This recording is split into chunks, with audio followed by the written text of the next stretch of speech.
Hi guys and welcome back to Hearthstone Champions League. My name is Marcin Nimsh-Filipovic and I'm here with Nick Aquablood Secker. How are you doing, Nick? Absolutely fantastic. Great tournament coming up for you guys. 8 of the best players from Europe at the moment. So many heavy hitters in this tournament are going to be going against each other. And now we have Stancifka on Ostkaka leading this tournament. And that is a crazy matchup to start with. Yeah, it's absolutely amazing. We have the world champion already versus the DreamHack Bucharest champion. And this will be Warrior versus Paladin. And a Paladin with Ragnaros. Yeah, that's a inclusion Ostkaka made on ladder a couple of months ago and found great success with it, getting rank 1 legend, if I believe. And people have been kind of cycling it out recently, but I think it's come back with the kind of resurgence of Freeze Mage, and it's a card definitely helps in that matchup. Yeah, absolutely. And then we will have the Control Warrior from Stancifka. So again, because the Freeze Mage is back, it seems like this warrior can be played, and he's running Revenge. You know, Control Warrior is a class I'll always associate Stancifka with. Very control-based player. Looking at his lineup in general, I wouldn't be surprised if we had all control decks, and I've seen that Control Warrior from Stancifka do incredible things, especially during the Star Ladder finals or the first LAN finals, so it's no surprise for me to see Stancifka rocking that deck. But this might be a tough matchup for him, right? The Secret Paladin is... overall, Paladin was always good versus Warriors. The Secret Paladin, if it curves out, it can be in a really good position. But just looking at Ostkaka's hand, he has a Haunted Creeper, Master for Battle into Keeper, or Weapon. So it's a really good start overall.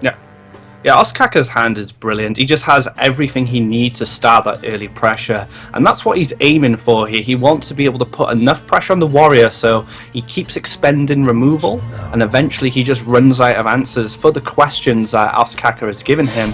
But looking at Stancifka, he does have that Fiery War Axe, but he must be thinking about a Noble Sack. That will be the one thing that would ruin his day. Absolutely. An important fact is also that the players were able to change their decks from the previous rounds. So right now they are not sure what decks they are playing. Those are absolutely new decks that they submitted yesterday. So Stancifka, as far as Ostkaka knows, Stancifka might be playing Patron here.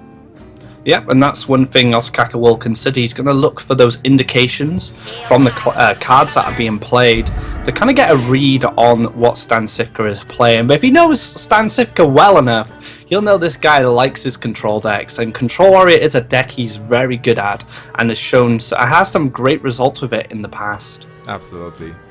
And now Stancifka can play Acolyte of Pain, but is that the best play? Acolyte is not really contested by the Shielded Mini bot yet, but he knows there is a coin. But on the other hand, you would probably not coin Blessing of Kings. You might, though, have this True Silver Champion to counter the Acolyte. Yeah, the Acolyte will put something down on the board to just maybe pop that Divine Shield, maybe proc the Noble Sack, but it doesn't do a lot in general, and the problem is, like you said, with the coin in Ostkaka's hand, he may find something to just clear it out, only get one draw. And at this point, Stancifka just wants as many options as he can to deal with what Ostkaka will put down. I think Stancifka is not in a terrible position, even though I really like the hand from Ostkaka. Stancifka has responses. He has the Revenge to deal with the tokens, and with Acolyte of Pain might actually draw him more cards. Shield Slam is also a nice removal card, and then he goes on Sludge Belcher and Justicar Trueheart, so additional armor from Stancifka in the future. But I mean, one thing this could help with him, if Ostkaka draws poorly going into the next few turns, just draws secrets, doesn't find that mysterious challenger, that tank up from the Justicar Trueheart, if dropped early, could make a huge difference in the long game at least. It's so funny, Aqua, that Ostkaka still doesn't know what kind of deck it is. Because, you know, Fiery War Axe into Acolyte of Pain can still be Patron. And that's the beauty of kind of Warrior at this stage in the game. In the first kind of 3 to 4 turns, it's very hard to get a read on them because they play all the same cards. I mean, Whirlwind is usually the exception, but you don't generally slam a Whirlwind down unless you're going to hit a muster. So like you said, he's going to have to kind of figure out what he's going against. And I think Ostkaka was put in a very similar situation in the winter preliminaries where he was playing an opponent and he did not know what type of Warrior deck it was until about turn 6. So does Revenge give it out? Or give it away? There was a slam though, so there is this build of a Slam Bash Warrior, which is probably what Stanislav is playing. Is Revenge telling Ostkaka this is not a patron deck? I think Revenge is enough indication to say it's Control Warrior. And I think Ostkaka just gave a little nod then, like, okay, now I know what I'm up against. So Ostkaka definitely has more information on what Stancifka is running, and now he can prepare for the stalling and kind of the late game that Stancifka is going to want to go into. So maybe Ostkaka will feel he needs to put on a little bit more pressure and not let the Warrior have any time at all. He should be happy overall, because if you look at the matchup, Patron is a good counter to Paladin, especially with Ostkaka's hand. When you expect the Patrons, you don't have Mysterious Challenger, and you don't have a big follow-up, so you're slow enough for the Patrons to explode and get the board from you. But the fact that this is a Control Warrior, and he can assume it is now after seeing Revenge, it gives him a bit more wiggle room. He doesn't have to be super fast, he can just do a standard game, like play his game and play minions here. Yeah, he can take a kind of his own pace, I guess. He doesn't have to race the Patron Warrior, the Control Warrior, like you would against the Patron. But the one thing Stancifka does have going for him, not only does he have minions to block this kind of weak board Ostkaka has, but he has Baron Geddon as well. And that card can be devastating to Secret Paladin, because it just hits so many of their minions on the lower curve. Absolutely, it's like a mini brawl, but you still end up with 7-5 board. This Yeah. recurring one.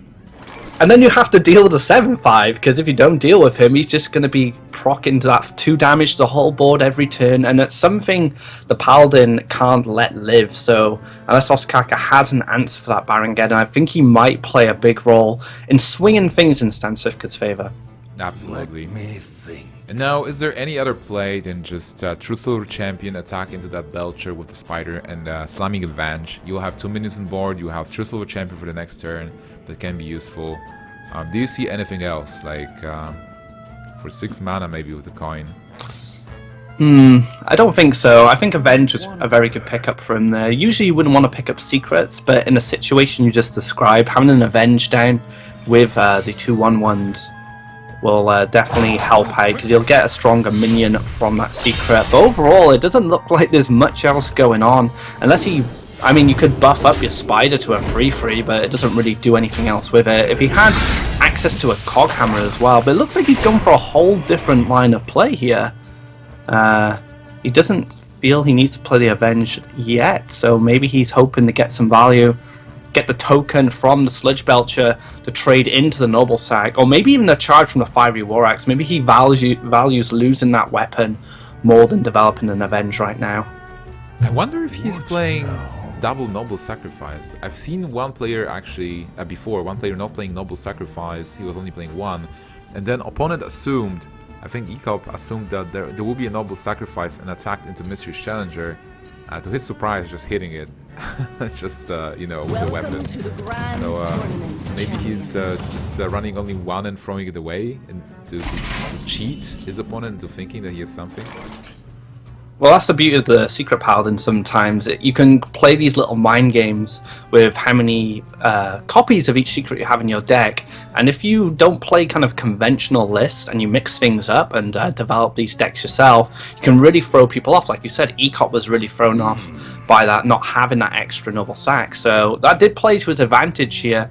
I think Stancifka was thinking, I think there's a Noble Sack here, but then again, if there was a Noble Sack, he could have killed a 1/1 with the token and then killed the 4/3 with the axe. So that's probably why Ostkaka didn't set up the Avenge last turn.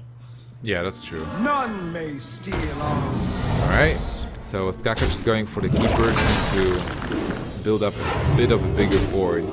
But this will give opportunity to Stancifka to play that Geddon and deal with everything, unless... No, it's actually, there is this Noble Sacrifice still, so he'll not be able to kill the 3/4. And that's the power of Geddon in this situation. He gets to clear most of it, right? He still has a War Axe, but the Noble Sack will eat that up, so he gets to test that first. Would you see anything but Geddon come down at this point, even if it doesn't deal with the 3/4? I don't think so. Yeah, I think it's the best bet you can get from Geddon. Not only is almost clearing board, he's getting a 7/5, which is not contested and needs to be destroyed. And normally it's not that easy to kill something like this. Ostkaka though has a couple of ways to deal with it. He has Blessing of Kings and Cog Hammer, But then if he goes for Blessing, he opens up the Keeper to Big Game Hunter, so maybe he doesn't want to do that specifically. There is an option to just Coghammer and attack with both Keeper and Hero into Warrior, and have that 3-2 with Taunt on board, and just follow up with maybe Shielded Minibot and an Avenge. I think I prefer that line of play because, like you said, you don't want to open your only minion on board to a Big Game Hunter. Tanking 7 to the face at this point is probably not going to bother Ostkaka too much. However, this way he develops a bigger board, he doesn't open himself up to Big Game Hunter. But another thing you could be thinking about is Brawl as well. He does open himself up to Brawl more. Is he actually gonna hit it? Yeah. You need to hit it because you want to get rid of it as fast as possible. There is an execute for Stancifka that doesn't change much. Or does it? He can full Taskmaster the 1-1, and then if the Avenge lands into 3-2, he can execute it. Yeah, that's true. So that would be a nice way to start things off. And the shield is a bit annoying because if the shield wasn't there for the mini bot, he would even have a shield slam to follow up. You could probably clear everything, but the problem is shielded mini bot is a nuisance with that divine shield. Yeah, but even if the Avenge lands in the shielded mini bot, it's just a 5 attack creature and a 2 attack weapon. So in theory, you can deal with it with double shield slam, which seems like a waste, but you will be able to deal with everything almost, and then your opponent has only 1 card in hand, so maybe that's still worth it. I mean, even leaving him up with the shield minibot, if it gets buffed by Avenge, he might Ostkaka might feel he needs a Blessing of Kings it to push some damage, and that runs into Big Game Hunter. But you're tanking up for 4 health every turn.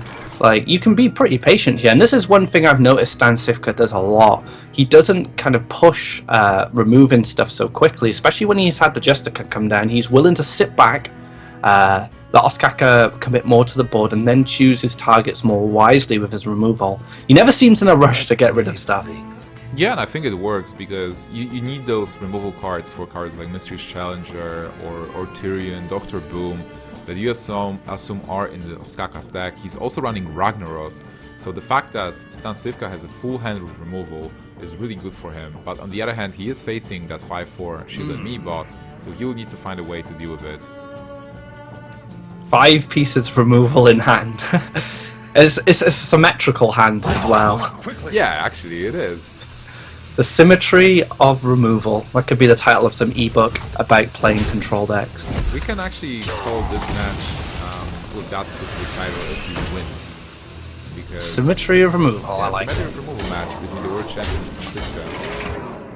This is a lot of pressure from Ostkaka now. That shielded mini bot is going to prove a bit of a problem. And the Shredder coming down as well. Stickier minion. Brawl does find its way to Stancifka's hand. So this might be the moment he feels he needs to Brawl. And then he has whatever removal he decides to use against what pops out the Shredder, what stays around. So I think the Brawl has to come down here. And he does agree. And he's going to either remove something or just tank up and pass and still play that patient game. Yeah, I think that Brawl was really nice in that moment, but the outcome is a bit awkward. The 4-1 Pirate, where normally you will have many ways to remove it, but he just doesn't want to use the Shield Slam on the 4-1. It feels bad. Yeah, you'd never want to expend a Shield Slam. It's such premium removal as well, and it has bigger fish to hit. You need to hit the Challenger, you need to hit the Ragnaros, the Dr. Boom. Hitting a 4-1 with a Shield Slam just feels so bad. Well, he goes for it. It is 4 damage, and if you allow it to live, it might even attack 2 times overall. There is a Ragnaros for Ostkaka, so a really nice target for those Big Game Hunters. And a possible execute, probably just Big Game Hunter will be the best. And Stancifka will get something to contest this 5-4. Ragnaros is going to put a lot of pressure down. Big Game Hunter is going to be able to deal with it, but you know, Stancifka's life is being chipped away here. I don't feel he's in a spot of panic right yet, just because he has all this removal available to him. Harrison Jones is a brilliant pickup there, going to be able to draw him a card, put something down on the board to maybe contest that. Minibot Slam is also another great card as well. Going to be able to get rid of that shield, draw another card, and this might be the momentum Stancifka needs to kind of win this game. Absolutely. I think the Harrison Jones was perfect, not only because it drew him the card, but the fact that it protected the 4-2 from the weapon, which was still there, just waiting for the specific moment, was great for Stancifka. And now Ostkaka needs to go for face because he's really close, and Belcher will be really nice as well, protecting the 9-8. But then Stancifka has the tools to deal with 9-8 as well. Yep, this is just Ostkaka trying to find a win here, knowing that he needs to be aggressive, because if he doesn't, he probably isn't going to have enough card draw left, or no card draw at all unless he hits a Divine Favor, and that's even if he runs it, to be able to contest what Stancifka has in hand and on board. And like you said, Stancifka has many ways he can deal. I wonder if he's going to go and steal the 9-8. He can attack with the 5-4 into 3-5, then attack with the 4-2 into 1-2, play Sylvanas, Taskmaster Sylvan. Oh wait, no, he will not have enough mana, right? Oh man. No, he needs one more armor to shield slam it. Yeah, obviously not executing it, but armor up, and I was thinking like deal one round damage with the Cruel Taskmaster, but that was 11 mana, I believe. A little bit too much to get fancy, but this is just a clean way to deal with this 9-8. Drops the execute down. Ostkaka going to be drawing now his last card potentially. If it's Tyrion, does it change much? Probably not. Like, if he armors up now, he'll be able to just steal Tyrion next turn. I have no time for games. Oh, now he's definitely able to steal the Tyrion. And there is the Tyrion for Ostkaka! Oh man, that was not in time Tyrion for sure. Stancifka takes game number 1, clutching it out. He did get taken down quite low, but having all that removal in hand and basically timing it right, won him the game then. He could have been greedy earlier with his removal, but he chose the right moment to use them. Still had removal to spare as well, so great for Stancifka taking the first game. Yeah, the symmetry of removal. That was a really nicely played match from Stancifka. Well, game basically. But let's talk about the lineups a bit. So Ostkaka is running Warlock, Paladin and Druid, and Stancifka is running Mage, Warlock and Warrior. So he actually brought Mage. Would you expect the Freeze Mage? Almost certainly from Stancifka. Freeze Mage, Reno Lock and Control Warrior is what I'm expecting. Ostkaka probably going to be running either Zoo or Reno. It looks Zoo at this point. So I think Ostkaka's going for the safe lineup. Secret Paladin, mid-range Druid and Zoolock are the top tier decks at the moment, whereas Stancifka's running stuff he's more comfortable with traditionally. He's always had a good Freeze Mage. Reno Lock is a newer control deck he's been using, but Control Warrior is definitely the standout deck for him in that lineup, and he just got a really comfortable win then. Absolutely, and you know, I appreciate both lineups. So like looking at Ostkaka lineup, this is something like a lot of players play, because those decks seem like the most standard and stable decks you can bring to the tournament, and that's the upside. There's a really little chance you'll not draw what you want, but the downside is you'll play a lot of mirror matches, which are basically coin flips, however good you are in Hearthstone, unless you think like you're outplaying your opponents all the time. And Stancifka refuses to play those coin flippy matches, so he brought maybe the decks that are a bit weaker, but the fact that he's playing his own decks versus the lineups that he knows what people bring gives him a slight of a better chance to outplay those opponents and have different matchups than coin flips. Yeah, I mean, he's someone who spends a lot of time practicing. He probably practices a lot against these popular decks, these popular lineups, which offer consistency. But when you have someone like Stancifka who's worked to counter these decks, or just playing decks he's comfortable with text to go against stuff like Zoo and Druid, it's really scary for his opponent, because Stancifka is such a smart player.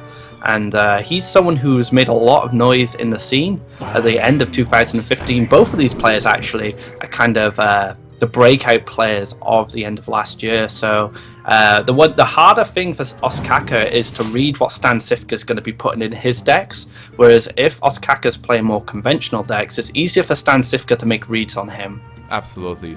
And talking about reads, like at this moment we know that Stancifka is playing Reno Lock and Ostkaka is playing Zoo, but there are differences. So for Ostkaka, for example, we already see Enhanced Meccano. Does it mean that he's running the Chinese version with Leroy and the Sea Giants? What do you think? I think so. I mean, after yesterday in the Americas preliminaries, I'm pretty sure 2 or 3 of these Zulot decks, these Chinese Zulot decks, qualified players. I'm 100% sure Chaki was one of those players who used this deck to success. And we were discussing it before we started casting, and we're saying, like, Sea Giants with Wind Fury, for example, it's crazy. It has so much reach and damage potential, which Xixo is not known for. Yeah, absolutely true. And that's a really nice deck, especially with Enhanced Mechano as well. And there is the Sea Giant for Ostkaka. But you know, Stancifka is having a Mountain Giant, so is it really a Reno lock? For now, it looks like every card is in one copy, but he might include his own cards. So Reno lock also changed. In the very beginning, people played Stalag and Fugen. Then we've seen a Leroy combo. And then at some point, people started casting Leroy and playing only Arcane Golem instead. And Stancifka is playing a Mountain Giant, so I wonder what we'll see in that deck specifically. This might just be handlock. Maybe Stancifka feels it's pretty good at the moment, dealing with these Zulocks, dealing with these Secret Paladins. But yeah, it's looking like handlock to me. This isn't like Reno, and Stancifka has a lot of experience with this deck, so it doesn't surprise me that he'll bring something like this, especially with the prize pool on the line. No, I like Stancifka bringing something a bit different. Well, you know, originally handlock was really good versus Xixo, and as well as Reno lock, but I think it's a bit more stable. So if the metagame is shifting again, handlock might be the deck you want to bring to the tournament, and that's what he did. Like, because seeing the second Defender of Argus, we can honestly say this is not a Reno lock.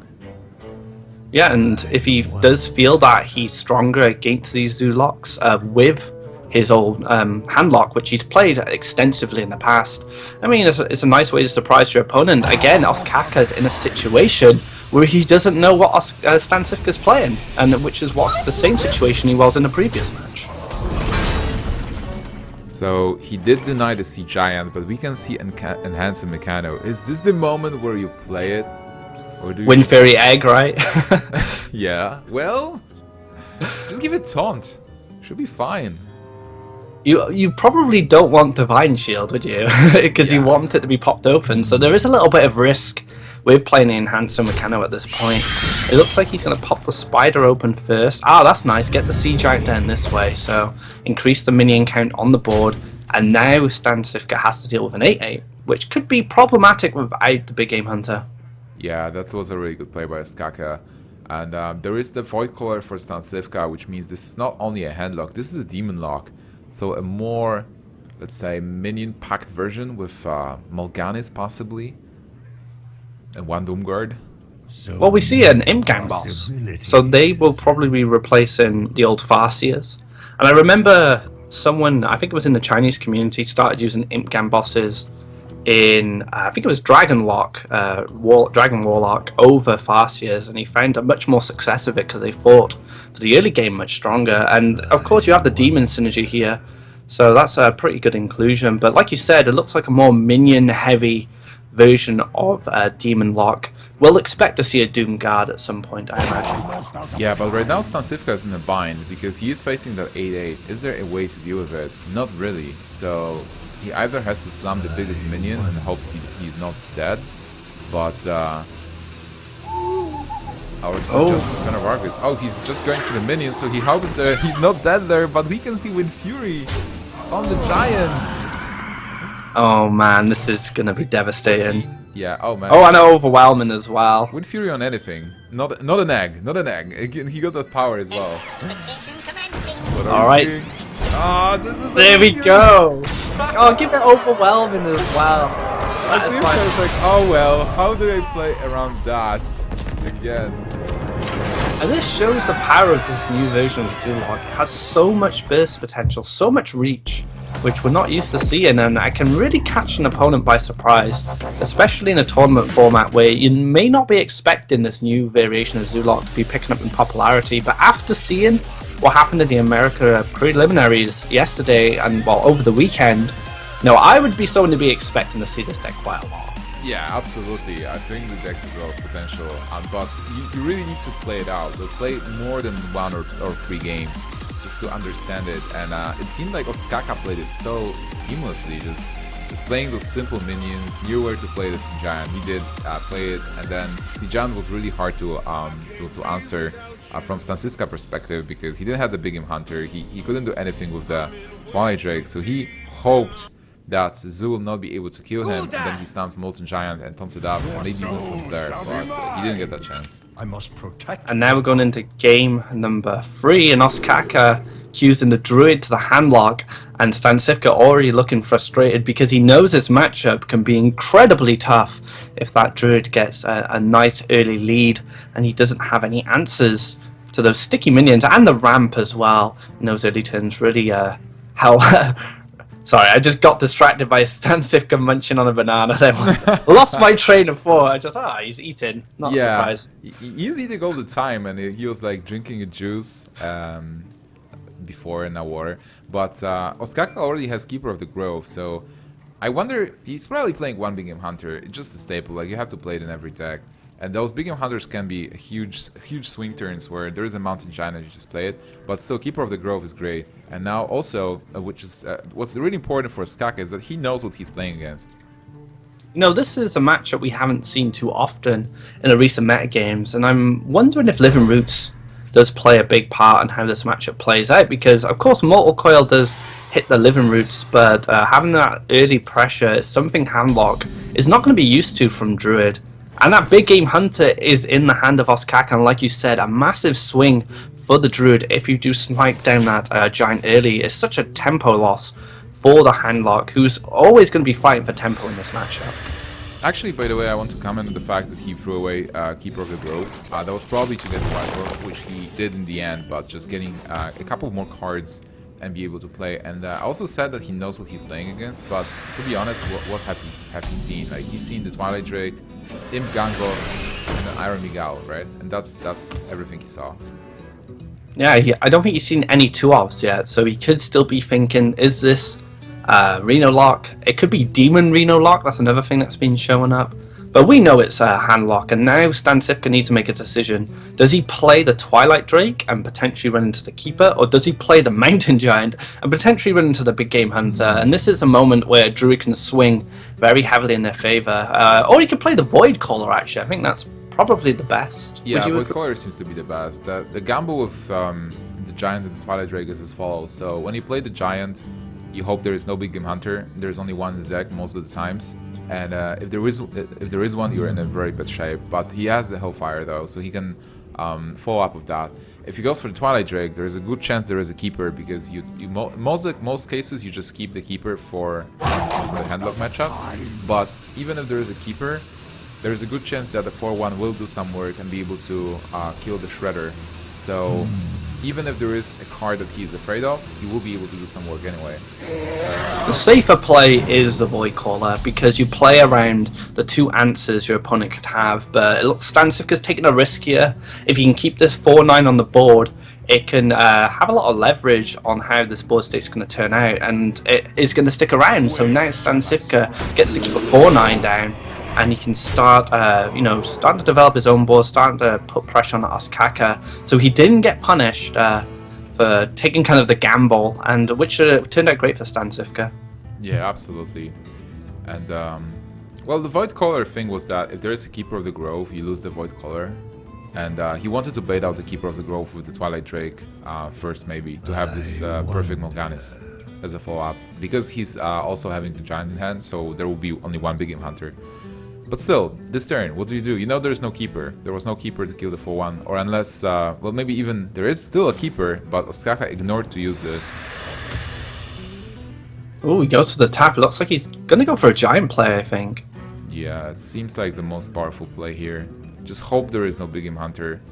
And even if there is one, you will try to get Morganis next, through Void Caller, possibly. I mean, you'd rather not see a Big Game Hunter, but getting your Giant Big Game Hunted over, say, your Morganis is probably better off here. But it looks like Stancifka is going to go for the board here, try and get one of those minions down, because he didn't have an answer to minions last time against the Zulok, and he got just wiped out. So he's probably going to be playing a little bit more cautiously here.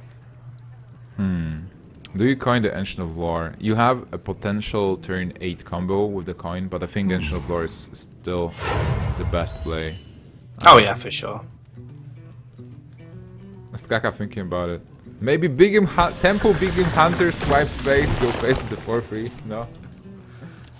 No, I think when you get a chance to coin an Ancient of Law, then Ancient of Law straight after and just fill your hand up, I think you just take that opportunity, unless the board restricts you from doing that. And Ostkaka's in a good spot here. If he finds a Forason in the next 2 or 3 draws, look at that hand. That is going to be so threatening to Stancifka. Yeah, Ostkaka's in a great shape because for Stancifka he might actually go for So many possibilities. Giant into... Do you even taunt? Like, you want to taunt the Giant up, but can you play more than that? Can you coil? Like, kill the 5-5 with the 4-5, Mortal Coil to get a card, and you'll have 5 mana, so you can still go for the Giant with the taunt. Yeah, I think he's going for the Owl as well. Actually, I like this. He's keeping that Drake around, so maybe forcing a swipe here and a trade from the 5-5. Trying to make him a little bit more mana inefficient, but as we can see, he has the Big Game Hunter and the swipe, so he gets to do a full board clear, develop a 4-2, and keep the 5-5 around. So that didn't work out for Stancifka if Ostkaka decides to go for that clear. Yeah, but then like Ostkaka has to think about Molten Giant as well. At the moment, seeing a Mountain Giant, he knows this is some variation of Handlock, and Molten Giants are a possibility. He has an amazing hand with the combo and Force Nature, but how much damage can he deal not to overextend? Maybe you just go for swipe on an 8-8 and then play Big Game Hunter.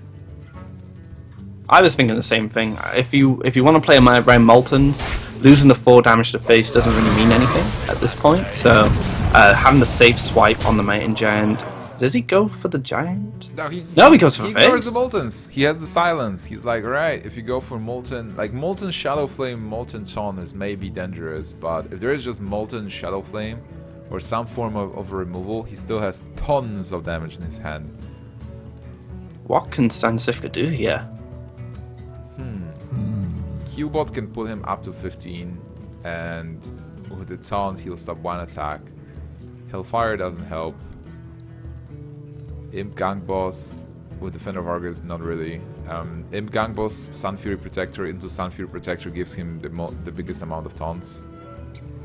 And that's what he needs right now. He needs multiple taunts to be able to survive this onslaught. Because if he plays heal bot and taunts it, he does get the heal. But we have a silence in Ostkaka's hand and Savage Roar. So we just have a lot of damage potential. Well, from our perspective, Stancifka is dead. But from his perspective, he needs to play around the board at least and position himself to be able to win. But there's even an Innervate for Ostkaka. So Ostkaka can do whatever he wants.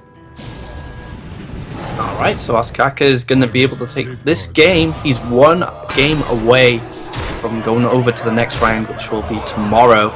So the world champion is proving that his worth right now, and he could be going on into the semi-finals. Ostkaka needs to find a win with this handlock, and I've seen in the past a few times Stancifka bring these handlocks into the meta, which it's not very strong in, and just try and get some wins with it, and it's failed him in the past. So maybe the handlock's letting him down once again. Yeah, that's certainly a possibility, but you know what also failed many players? That's a Secret Paladin deck. I've seen specifically in our group stages before, and NA champs and EU champs, we had situations where people were in a 2-0 lead, and then they just lost 0-3 with their Secret Paladin, because that's the deck you expect from almost everyone, and that's the deck that's easily countered. But is it easily countered? We'll see. Ostkaka is having an okay hand already. Double Molten Giants. So if he does take a lot of damage, he'll be able to slam those 2 guys down. Maybe with a Shadow Flame or maybe with some taunts. It could be hard for Ostkaka to punch through that, unless he's packing Equality. And sometimes they do, We saw Robin use Equality in Starladder, kind of a cheeky one. He sneaked in there, which caught people by surprise. So you never know with how people build these decks. Yeah, absolutely. But on the other hand, if you play around the Molten Giant, and if you just burst Warlock down from 14 or 15, there is a chance to just win anyway. And Molten Giants can be dangerous, but if they are not taunted, you can just go face. I think the important card that Stancifka got is mostly Big Game Hunter, because it's a great tool to deal with Misuse Challenger. after it's being played on turn 6. But he still will need to have minions to be able to activate Avenge, so it's not that easy. And this is a great hand from Ostkaka. He can coin out Shredder, play Shredder again, or play Blessing of Kings on his 2-2 if he needs to take out a minion.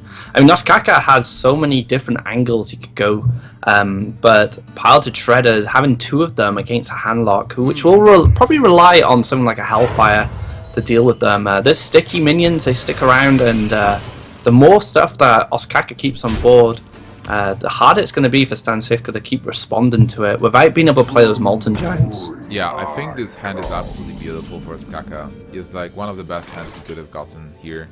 The problem is now Void Collar from Stancifka. What are you expecting to happen? And Jaraxxus is a card that's really useful when it's on board. It can trade a lot. If you're able to tone it up, you might be in a really good shape, but can Stancifka find a Taunt Giver? Because he doesn't have one at the moment. Yep, Stancifka, if he could have taunt up with Jaraxxus, is very deadly. Keeper of Alderman does shut that down these days, but Ostkaka just taking the aggressive stance here, knowing that Stancifka's had a very slow start, just having to tap, try and find answers, but he does activate the Molten Giants.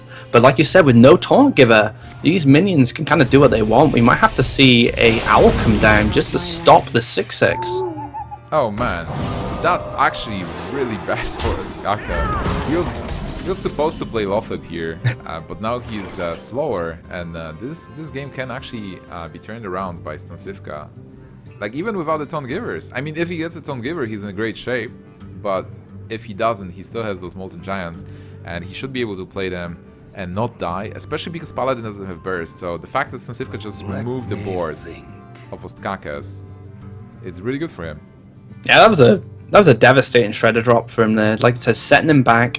He might have to just develop a Shredder here. Just something sticky to stay on the board. But then there's the big question.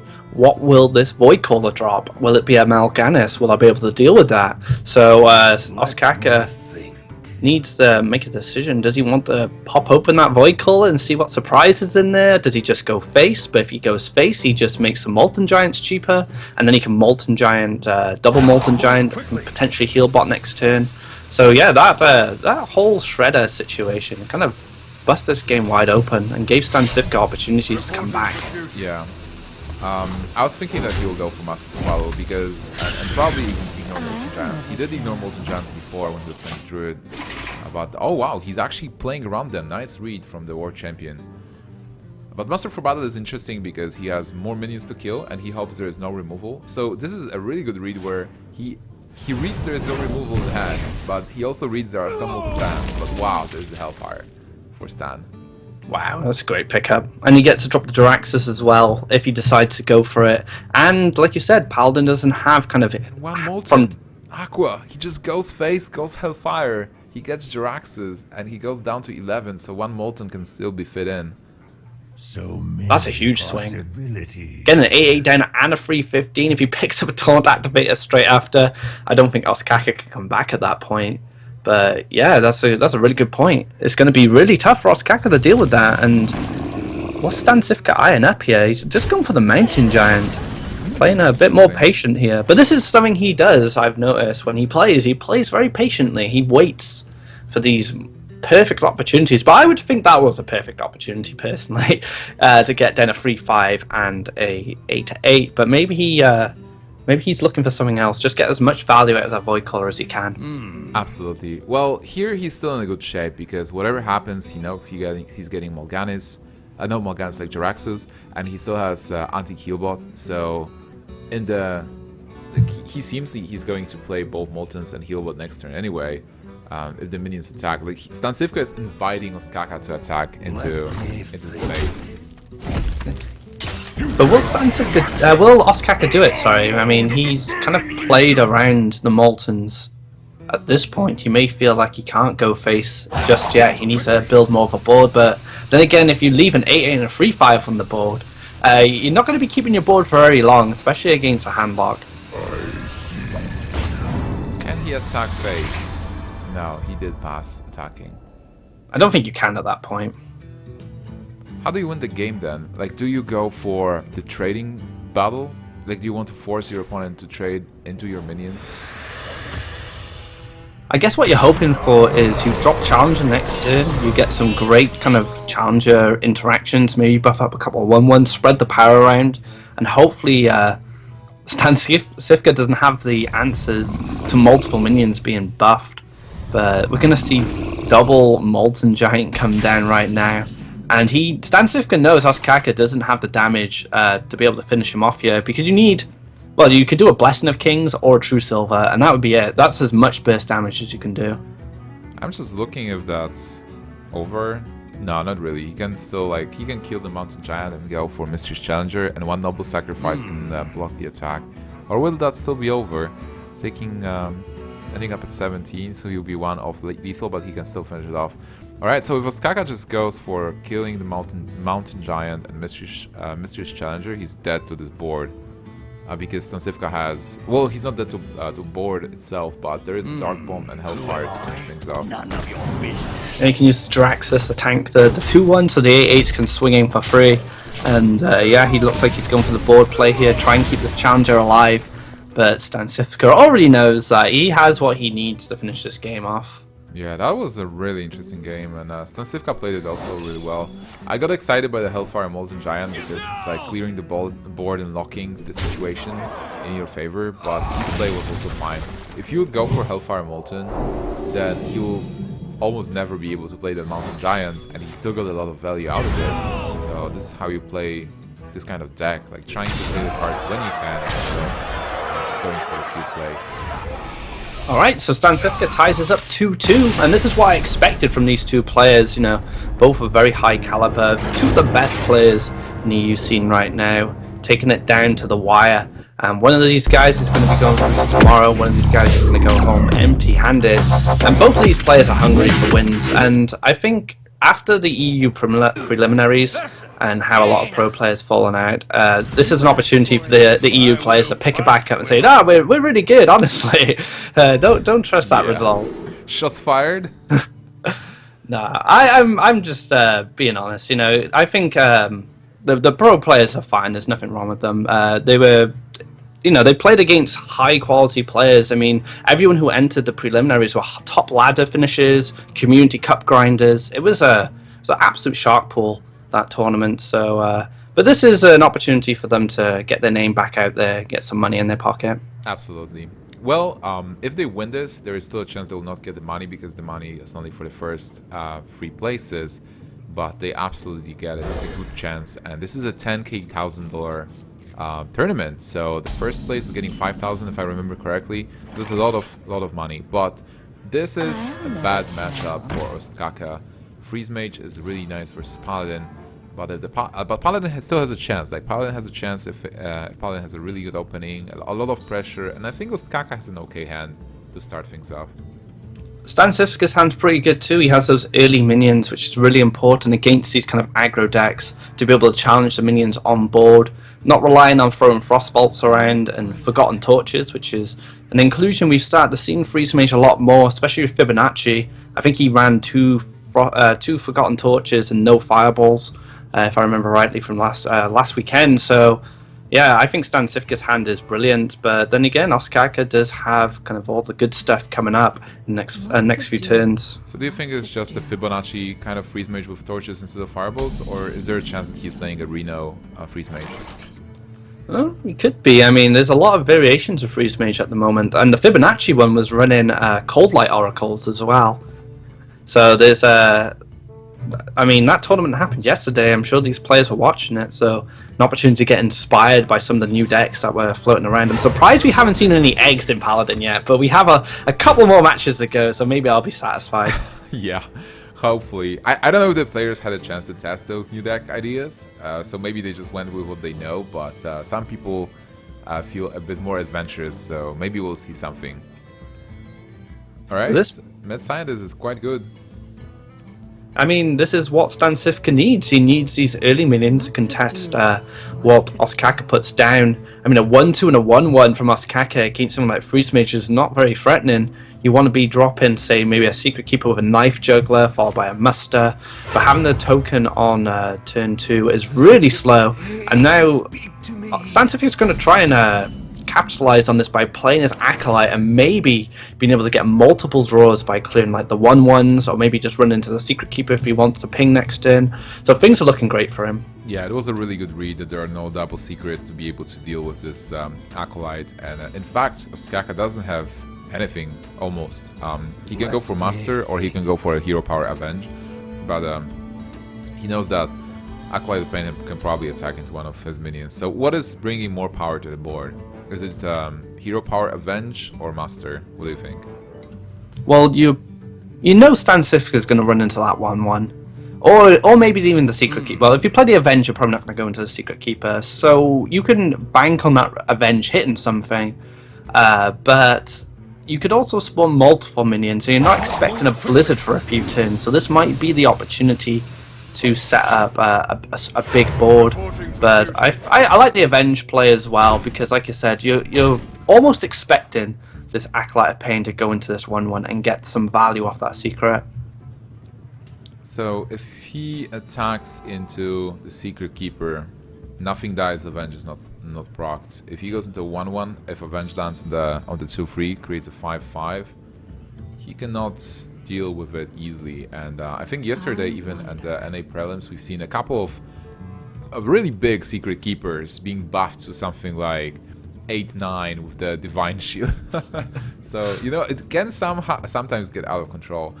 What about going for Forgotten Torch on the Secret Keeper and then attacking? Oh wow, he's going for it. Yeah, so that's what I was talking about. Like sometimes the Secret Keeper just gets out of control and you don't want Avenge to land on it. And with this, you make sure you draw the card anyway. Yeah, I was thinking exactly the same thing, because if you've forgotten Torch the Secret Keeper, you still get that one draw on the Acolyte. He may run the 4/3 into the Acolyte, and then if you drop the Scientist next turn, that challenges the 4/2 that's left. So you can set up a clear potentially on board with the Scientist next turn.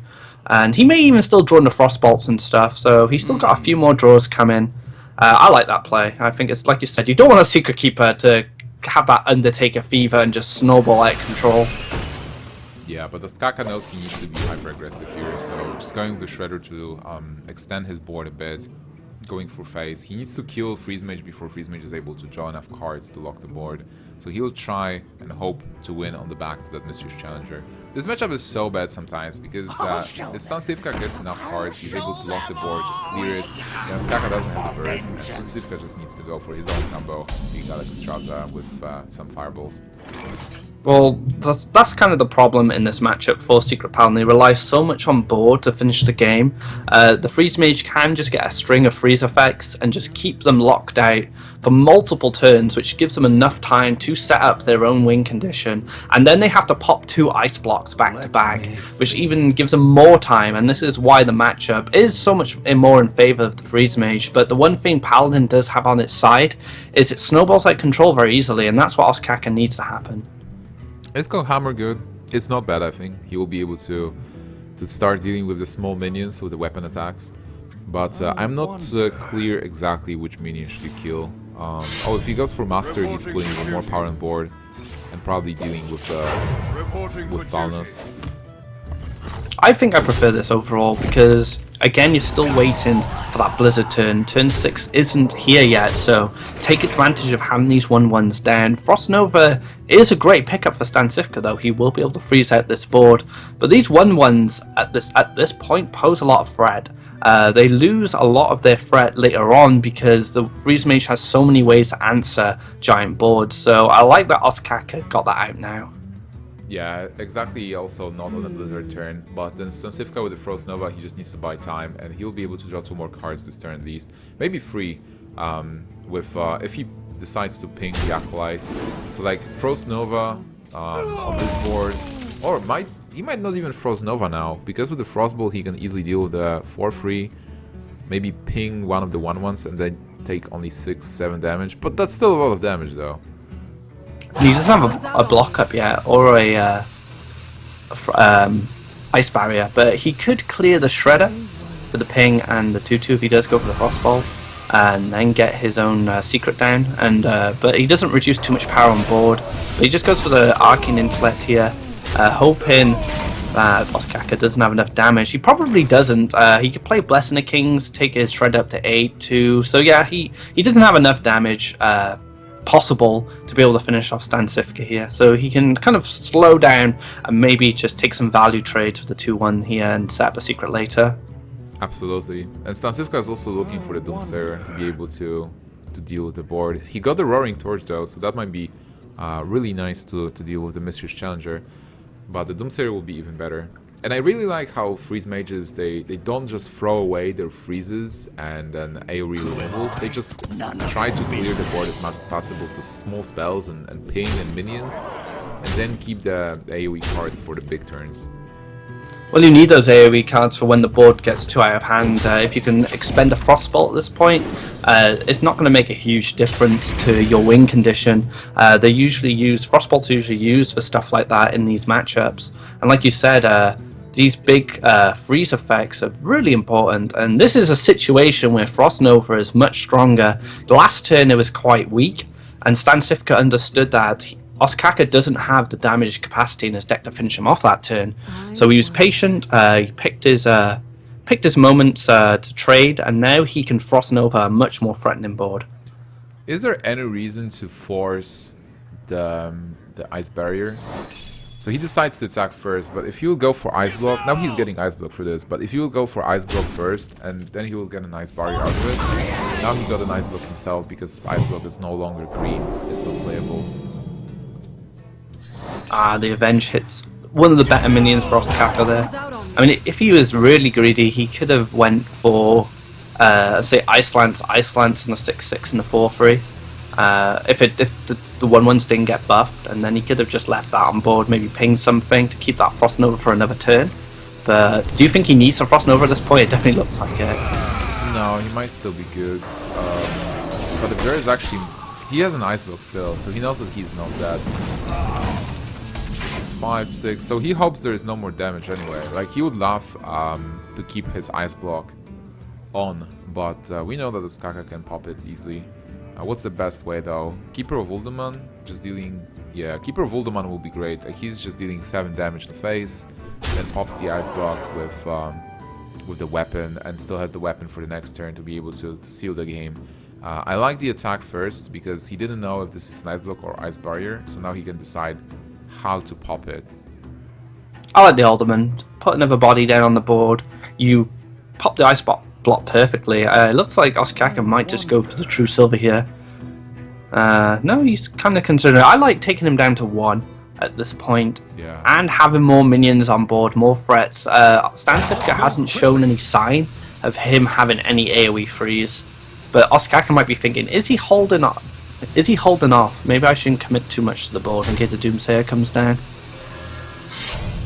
This is still okay, especially if there is some way to survive and clear the board as well. Then Ostkaka will have some follow-up, and also Keeper can be used as a removal card if needed, for something like Antonidas or Forison, let's say.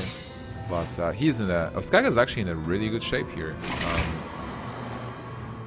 Interesting.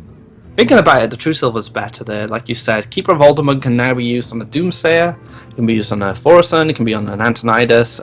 Having that True Silver set up ready as well will definitely help with that. As for Stancifka, he's down on 3 health, no block, no heal, does have a Explosive Sheep. So this might be the Reno variation. I don't see Explosive Sheep very often. Yeah. So like, he still has a chance. If there's a Reno in his deck, he might actually stall one more turn with an Ice Block. Not even consider killing the board at this point. Just going for an Ice Block to survive, and then maybe drawing more cards to try to get that Reno. And on the other hand, like, even if he plays a Reno, Paladin will be available. Like, Paladin will have a certain amount of burst, so. He wants to clear the board a bit, at least. Sheep into Frost Nova. Yeah, that's a bold move, but there should be nothing in Ostkaka's deck to be able to go through it, unless he has a silence. Like, if he has one Iron Beak Owl as a one-off... Oh man, Lothab is great for Ostkaka. Yeah, Lothab's pretty much the best draw he could have had at this point. He locks out any kind of big AoE clears like Blizzards or Flame Strikes. but he also makes Stancifka waste an entire turn playing an Ice Block unless he draws a Reno Jackson, but we haven't seen it yet, so we have no evidence that it's in its deck, so low fair may be like the nail in the coffin here. Absolutely, and even if Reno is being drawn, still Stancifka will be behind because Skaka has a lot of damage on board, and this sheep will not be able to clear everything, especially when there's an Ice Block, being played for 8. Is that a Reno? Nope, that's a Loot Hoarder. Oh man, I really think this is the Reno deck, because we've seen so many awkward one-offs like Novice Engineer, Loot Hoarder, Roaring Torch, Explosive Sheep. So why not play a Reno? Because Freeze Mage is mostly drawing a full deck. So if you make those cuts somewhere, like you still need to play Frostballs, you still need to play Secrets, and well, actually, Reno might be useless because we haven't seen a single Ice Barrier yet, and I assume he would play 2. Yeah, you definitely need an Ice Barrier down, because you always play like 2 Ice Barriers, 2 Frost Novas, 2 Frost Bolts, yeah, 2 Intellects usually, and then you kind of mix things up. 1 Loot Hoarder, 1 Novice, Explosive Sheep comes in place of like not having 2 Blizzards, for example. But can he even? Is there anything he can do at this point? I'm just trying to look, but well, stall one more turn, as you said, like Ice Block and then attack with Explosive Sheep into something to do damage, and that was basically it. So he will get off next turn and then somehow try to survive. He'll have 9 mana, so maybe if he gets something like a Arcane Intellect into Ice Barrier into Frozen Nova, he'll be able to stall one more turn, but at this point it's mostly stalling and not winning. That True Silver set up such a threatening, so much threat towards Stancifka. If he didn't have that True Silver down, he may have been a bit more protected. Not having that Ice Block pop, not forcing the Ice Lance on Ostkaka. But ever since sending that True Silver, it's been just so deadly, because even if it clears the board, he still needs to freeze Ostkaka's face in order to win. And there's Reno! You were right! Yeah. But no Ice Barrier though. There is the Reno Jackson. Does he play 2 Ice Barrier though? Maybe he plays only 1. Maybe it's active. Or maybe it's not active and he still needs the Frozen Nova and Ice Barrier. Oh, if he gets an Ice Barrier, will he be able to? Nah. Cone of Codes? Can it help? Not with that True Silver. Yeah, so I think he still needs to... No, he's dead. Like, I think even if he gets like a nice Frost Nova, he's still dead to the weapon attack. And that's how much threat that weapon's been for the last 4 turns. While it's been there on 1 charge, Stancifka's had to worry about that. That's become part of the problem. The board is usually the biggest problem against Secret Paladin, but when they have a weapon active sitting there, you force the Freeze Mage to use Frostbolts and Ice Lances to keep you at bay, but without them, there's nothing he can do, and he goes for one last draw, doesn't find it, and it must be double Ice Barrier, because he would have just played Reno, and Ostkaka's going to take that 3-2, a very tight game. Series overall, and Ostkaka will be going through to day number 2. Yeah, that was a really great match, and this is mostly what I was been talking about when we were talking about lineups, right? Ostkaka took the very stable lineups that, and every time he drew consistently, he didn't get really bad hands, he got really good hands or okay hands. Whereas Stancifka, he took the risk of bringing those control decks, which were really good and were a good gamble overall. But it's really hard to outplay the World Champion, and he didn't get the hands he wanted, where Ostkaka played perfectly. So a really nice match, and yeah, we have still 3 more matches for you guys today, and 3 more players are going to join Ostkaka in day 2. We will have the semi and semi-finals and the grand final as well. Yeah, I mean, we've got loads of killers in this tournament. It's a stacked single elimination bracket, so anyone who loses here is out. No double elimination, so you're playing for everything now. And coming up, we have Sjow versus Ekop, and Ekop had that clutch win, the Vitality in the qualifiers. So I'm excited to see Ekop play again, and I haven't seen Sjow play in a long time, so I don't think I've ever casted him, so that should be a pleasure as well. I think Sjow had those amazing juggles versus Stripecro. I don't remember if that was that match, but there was a situation where Stripecro had 3 minions on board and 2 health, and Sjow played a Night Juggler, attacked with the Honda Creeper, and bullseyed Stripecro. So, oh man. that will be a pretty good match, Sjow versus Ekop. But we'll be back after a short break, guys, so stay tuned for more Hearthstone.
Hi guys and welcome back to Hearthstone Champions League. This is Nimsh and I'm here with Ekop Blood. And we're going to see Sjow versus Ekop coming up next in just a moment. How are you doing, Aqua? Very good. Had a very good start to the day as well. A clutch game between Ostkaka and Stancifka. Ostkaka is going to be going through. And now we have two players who had very clutch moments of their own during the qualifiers. Ekop with that Vitality Totem and Sjow, like you said, with the Knife Juggle incident. So it'd be interesting to see how that affects this game. Well, who can get the RNG on their side? Absolutely, and let's talk about our lineups as well. So Ekop is bringing Warrior, Mage, and Warlock, and I think he was playing Tempo Mage before, so he might be bringing the same exact lineup where Warrior will be Patron, Mage will be Tempo, and Warlock is probably Xixo, and Sjow is bringing Warrior, Druid, and Paladin. What would you expect from him? Now, Sjow is someone who's been considered as kind of a warrior expert, but he can play both. He can play both Patron and Control. So I'm expecting Patron. I think Patron, Midrange Druid, and Secret Paladin is quite a consistent lineup. Ekop, on the other hand, Warrior, I'm not too sure. I can't quite recall seeing Ekop play Warrior in recent times. But like Xixo and Mage seem to suit him very nicely. You know a lot more about Ekop than I do, because you used to be former teammates with him. Oh yeah, absolutely. But you know, right now I'm former teammates. I don't know exactly what he's bringing, but I'm sure like Ekop overall likes the control decks, and he loved the control decks most of the time. But now he is succumbing to more of a mid-range, I think, with both Patron and Tempo Mage. And as you can see, we are going to see that Tempo Mage versus the Druid deck, which is a really good match for Ekop. So he did hit what he wanted. Yeah, Ekop queues into the great matchup straight away. Although Sjow does have double Aspirant, which is a card that has been cycled out a little bit in the meta recently. And Firebat did say when people expect Aspirant, it becomes a lot weaker because people mulligan against it. But when people don't expect Aspirant, it becomes stronger. So maybe Sjow's in the mentality now that because people have been saying that Aspirant is not being played, it's his time to sneak it back in because people won't be mulligan against it anymore. Oh man, can those arcane missiles hit? Nope. So that's a bad hit for Ekop. Yeah, it's pretty tough. I mean, he could clear up this Sorcerer's Apprentice now if he wants, because he'll still have board of Aspirant, or he could just drop the Aspirant now and kind of ignore it. But do you really want to ignore that little gnome? She can do some crazy stuff if she's left alone. Well, apparently he did ignore it, so now Ekop has an opportunity to play double unstable portal, unless he gets a minion. Oh man, that's a good minion to play. Can he get something to... No, alright, so no spells here, and this is a terrible minion to play. Oh man, that's something you don't want to see. Is there anything that could activate that in Tempo Mage unless you're running like Clockwork Gnome and get the taunt activated? Like, what can you do with that card? Yeah, I'm thinking about it. I'm not sure actually. There might be something. But I would say that there is a possibility that you can activate it from the portal. But now we know that 2 portals are gone, and 1 is an Ancient Watcher. Well, you know, it's still a 3/4 for 0 mana, if you look at it. Yeah, that's pretty good. I mean, good stats, a good body, no Clockwork Gnomes, unless he cops running them, we don't know yet. But that Ancient Watcher will probably best stay in his hand, just so Sjow doesn't know what it is, and he may think it's something threatening. So it's better to use that as a mind game than just chucking a 4/5 down and it not doing anything for the rest of the game. Yeah, absolutely. Alright, so for Sjow, what can he do now? He can coin nothing. Oh, he can coin the swipe, so he can swipe at least. But that's basically it, right? Like, if you go for Aspirant, does it do much? No, you're gonna lose it. It's gonna get traded into. You'll lose a mana crystal. Coin swipe doesn't seem too bad. You might trade yourself, actually. Oh, that. You have to keep the mana crystal intact, so you can maybe get a 5-drop next turn without the coin. But he's guaranteed a 5-drop next turn, and he's guaranteed another 5 after on his turn 5. So swipe might be an answer just to deal with this. Keep that shade intact. Drop the Aspirant, keep the Aspirant in hand, but then again, Aspirant just becomes a bad River Croc if you leave it in hand too long, so you might want to get it down now and just build some pressure. Alright, so apparently he goes for the swipe, and to be honest, there are not that many swipe targets in this kind of mage. Like, most of the creatures, they have 2 health instead, and Wow. oh yeah, this is really good for Ekop. But other than that, he will be able only to develop Ancient Watcher. Can he silence it at some point? Like, how can you even use Ancient Watcher in this deck? I don't think there is anyway. I like he's considering the Shredder, because if you play the Shredder now, you get minion on board. That Shade is just stayed in the shadows. Sjow has not showed any intention of using him yet. So he may be able to get the Flame Cannon off next to him while he still has something on board. He does clear the Shade with the Flame Cannon, but he doesn't develop any tempo himself. So I think I prefer the Shredder over Flame Cannon. What do you think? Yeah, I prefer the Shredder for sure, because the Shredder contests the Shade if the Shade decides to attack, and if the Shade doesn't attack, you know next turn is turn 4. So if there's something like a Keeper of the Grove, you still kill the Keeper, and you have the Flame Cannon for the next turn, and you continue having a minion on board. So I think that Shredder was really good for Ekop. But now Sjow can only play this Aspirin, which is exactly what Ekop wants. That will be a super easy kill, denying the Mana Crystal, and then he will be able to Flame Cannon the Shade. And if you draw something like a Flame Waker on top of that, that'll be a lot of pressure on Sjow. This is a bad matchup for the Druid, so yeah, this could be a swing moment for Ekop, depending on what he draws next. But yeah, the Aspirant plus Hero Power is not going to line up well for Sjow, especially with that Flame Cannon sitting back, and the pile that Shredder being able to clean up so nicely. Yeah, and this is, as you mentioned, a bad matchup, but it hasn't even started yet. The fact that there are cards like Mirror Entity that are being played by mage players, and a great Fireball for Druid of the Claw. So as long as Ekop is able to maintain tempo on board and advantage on board, he will be able to use those removal cards and pressure with damage. But this game is not over yet, so we'll see how it goes. This is obviously a really bad turn for Sjow and a great turn for Ekop, but Sjow still has an opportunity for a couple of swing turns coming forward. He has a Druid of Claw in hand, so he has a 4/6 body, which he can drop down. It will get answered by a Fireball, but he has minions in hand that keep playing and keep replenishing the board. He could be in that awful situation where he just has, spells, reactive spells.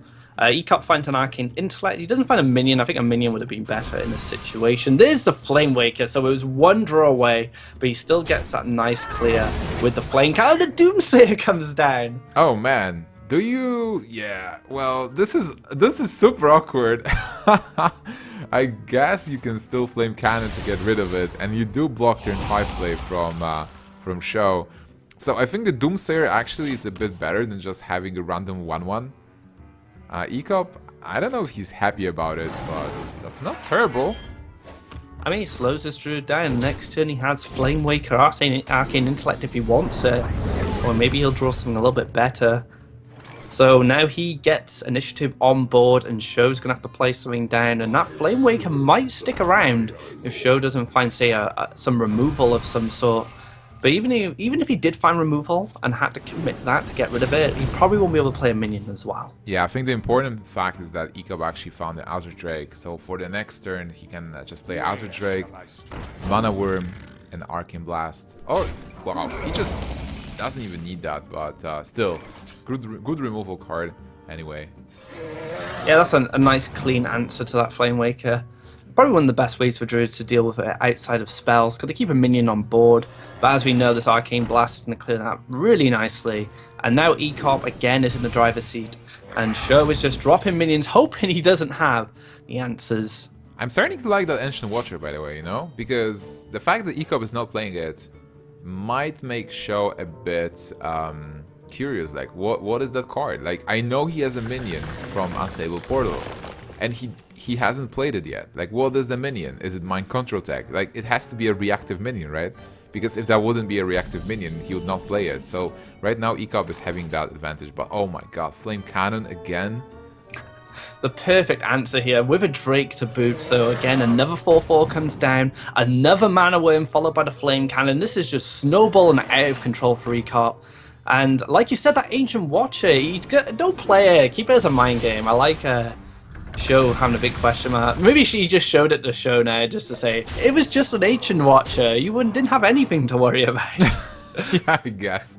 At this point, it doesn't matter that much. There's so much power, and what Sjow can only Like, swipe doesn't matter here. You will want to swipe next turn, but if you, Azure Drake, swipe on 9, aren't you just dead? Like, if you go for Dr. Boom, are you just dead? You probably are dead. I mean, we know he's dead, but the situation is so bad that Dr. Boom might be only play here. You can't even low feb to save yourself at this point. Yeah, so... Because Fireball will still go through. Yeah, it's kind of just slam that Dr. Boom. Hope Ekop doesn't have enough damage to kill you with 2 Mana Words and 2 Azure Drakes on the board. So yeah, it's a bit of a hope needed from Sjow here, but it's looking pretty bleak. Yeah, absolutely. This is the Dr. Boom. Please save me, Dr. Boom. But it will not work. There's another Dr. Boom. It doesn't matter though, there's a Fireball in hand. So is Ekop going to BM? He's considering it, I think. He's thinking, how can I make Sjow tilt at this point? He's taking it so slow as well. He has it there, but he's playing those mind games. He might Fireball Dr. Boom. No? Alright. I was thinking like Fireball Dr. Boom and then run the worms to face and ping face with... that should be enough for like small slight BM, but I just wanted to make sure he has it. Very slow win from their Ekop, taking his time, making sure Sjow knows he's willing to even take his time when he has the win. I mean, we don't see a lot of evidence of like mind games sometimes from Hearthstone, but Hoy and Ekop are definitely 2 players that come to mind when it comes to stuff like this, and I quite like it because if you can get in your opponent's head, you can almost force a misplay sometimes if they start panicking, if they start getting frustrated, and it's an element of Hearthstone which I like to see a lot. Absolutely. I mean, there are 2 schools, you know. So one school is that you want to have a fair play match where you just play your cards and have a cheerful atmosphere. And the other school is to use every advantage possible within legal bounds and moral bounds. So it really depends on the player. And some players use that advantage and they try to mind game their opponents and maybe irritate them a bit so that they make misplays, which is a valid strategy. And some of them refrain from doing that, and they still succeed. So it's opinion based mostly. Yeah, I agree. I mean, if in an ideal world in Hearthstone, I'd like 2 players sat in front of each other with the screens just low enough so they can look in each other's eyes. So if you make a play, you just look at your opponent's eyes with a big smile on your face, and you can play those mind games. But it's a little harder when you can't interact with your opponent on kind of a physical level. But little things like that can frustrate your opponent. I mean, Sjow just rolled his eyes then. I don't know whether that was in response to his hand, but like little things like that can make you play poorly, and that can be a tremendous advantage if you can utilize those mind games. Absolutely, and this is why I also like the live tournaments where people sit in front of each other. But even an online tournament still has a big dosage of stress. The players cannot see each other, but they know each other, so they've met before. They might be friends, they might be enemies, so there is still something going on between them. But right now, with this matchup, who do you think has an advantage? Well, at the moment, I think Ekop does, just because he has the knife juggler, he has a minion to put down, and no fiery... Oh, actually, excuse me, there is a fiery war. Yeah, I was just waiting for the juggler. So, yeah, I take that back. I feel like Sjow is in a pretty good spot here, especially with an unstable ghoul. Doesn't interact with the implosion that well, and a Frothing Berserker to follow up as well. And that minion can really get out of control, but not only that, it has a nice health pool to challenge a lot of the early pressure minions from Ekop. Yeah, absolutely. Ekop got lucky with the Brown Bronzebeard, but now Sjow can decide to just attack with the unstable ghoul and get a Battle Rage for 2 mana, or just go from that Frothing Berserker, as you mentioned, just giving him a nice minion on board to do whatever he wants, and then also like keeping his unstable ghoul alive, just going for face so that Brown Bronzebeard cannot pop it this turn, and that would make Implosion really awkward. But Defender of Argus is also nice, just buffing twice, creating a 4/6 taunt.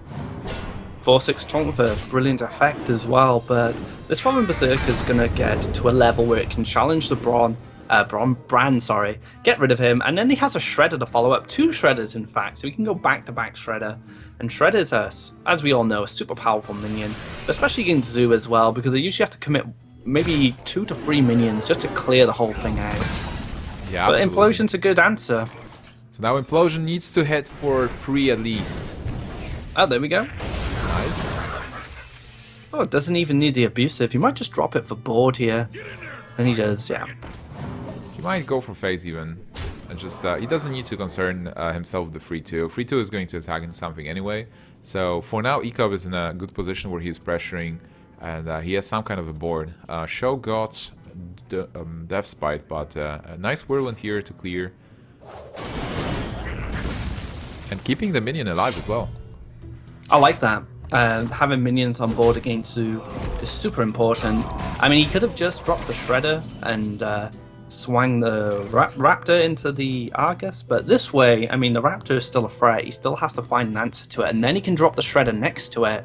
So again, having more minion pressure. And that's one thing I've noticed with patrons recently, is they can really be starved for minions if you grind them out. Not that Xixo would do that, but you don't want to be in a situation when you have no minions to contest the board.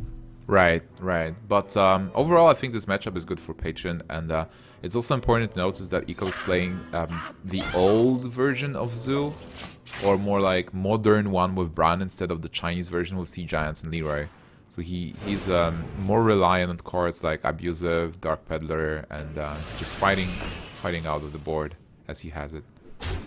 And another thing that Death Spite did do as well against the Argus, it did set up a nice battle rage. You got 2 cards, so if he didn't have the Raptor around, he wouldn't have had an opportunity to draw 2 from that battle rage. And now he's got the Shredder as well. His power on board is a lot better than Ekop's, and with that Death Spite sitting in the back. Courser! There's a Bloodstyle Courser! Oh wow, yeah! And he clears the Raptor. Yeah, and he actually creates a ghoul, well, an imp as well, and then Imp Gangboost can contest the Shredder, so suddenly... oh, Sjow is like, seriously, you have a pirate deal with my board? Like, why? Yeah, that's pretty rough. I mean, I think Sjow was looking in a great situation until that Corsair showed up. Yeah, he was able to get the Grim Patrons, but now he doesn't have an activator. Even if he would have an activator there, because the Death Spite exploded on Ekop's terms, Ekop still has this Abusive and Doomguard. Although a Whirlwind would change a lot in a rage, not going to do it. I mean, a Whirlwind would let him clear the board and generate 2 patrons. Yeah, that would be really good. But these one health minions are starting to be a problem. He used his Whirlwind earlier on the game to deal with some 1 health minions. Hasn't found a second one, lost that Death Spite in a situation he can control. And that's the strongest way to deal with Death Spite, especially with a patron follow-up. But it looks like he's just going to slam Boom and hope for the best at this point. Yeah, absolutely. I think Boom is really good. And then he also goes for face with the minion, which is important. He is racing Ekop. He still has Grommash with Inner Rage in his hand, which is 12 damage. And if Ekop is not careful about his health total, he might just die in one big attack. And the bombs can also deal damage to face. So if bombs somehow deal 6, Ekop's in range. Yeah, that's the danger of these bombs. Luckily for Ekop, though, he has a lot of minions on board to soak him up. But like you said, he's not far from that Grom Inner Rage, especially if he gets a Fiery War Extend next turn and starts chipping away at that health total. Ekop might rely on drawing another Argus, or maybe even just a Void Walker to slow him down. But he just go for the Haunted Creeper first. Is he going to use all the tokens? Or is he going to use that guy? Is he just racing as well, or is he just killing? I think he needs to kill him to Boom. If he goes for the race, he just loses right there. Alright, so he goes for the clears. Like, Xixo really needs to clear the board as fast as possible. And he knows that if there's just one single Whirlwind effect, he will lose this board eventually. So he can clear it right now and still play the Doomguard. So it's really powerful. But the bombs! Aqua, the bombs! Oh, that's a good bomb so far. That's a good bomb as well, unless Execute gets found. No Execute. Did he miss the attack with the Doomguard? Yes. I think he did. Yeah, he played the Doomguard and he wasn't able to attack with it, so he's really upset about it. But the more important fact is that Sjow can set up lethal. Oh, is he going for Grom right now? Like, if he'll go for Fiery War Axe and attack 3 damage to face, he could set up lethal next turn with Fiery War Axe. But I guess Grom is also good because he is not contested. He's forcing Ekop to pick up a Power Overwhelming or an Abusive Sergeant. I mean, the Owl does slow it down, but you're on 4 health. Can you even clear it? You can't even clear it. No, so... you're dead. It still kills you. You win. Yeah, and Sjow's going to take it with that really aggressive Grom, taking a favourable matchup, like we said, but that was quite back and forth. I don't think the attack with the Doomguard would have made any difference anyway, so I don't think Ekop should be too upset at that point. Absolutely, but he is a perfectionist for sure, so the fact that he missed an attack is definitely upsetting at some point. The thing that he has to do now, he just has to stop thinking about the missed attack and prepare for the next game, because this is an elimination match. If he loses here, he's out of the tournament, and he was fighting so hard. Like, everybody who's here today was fighting super hard to get in. But Aqua, can you remind me, who else do we have today? We've seen Ostkaka versus Stancifka. And Ostkaka won versus Stancifka, eliminated him, and advanced to the top 4. Now Sjow versus Ekop. Who's coming next? Well, following up, we have Pavel and Orange. And now Pavel is an exciting player from the kind of Eastern European scene. He's making lots of waves early on in 2015, so that should be a good match, especially with Orange's performance recently. So we got that coming up. And then we have Thijs versus Xixo, so Europe's champion, versus one of the powerhouses from Navi. And of course, Xixo, has kind of expressed kind of his thoughts about kind of the European polymerase and stuff like that. So this would be an opportunity for him to kind of, redeem himself, to shine again. And Xixo is a very, very good player, and he shouldn't put himself down too much if he does. I mean, he's very capable. Yeah, but absolutely.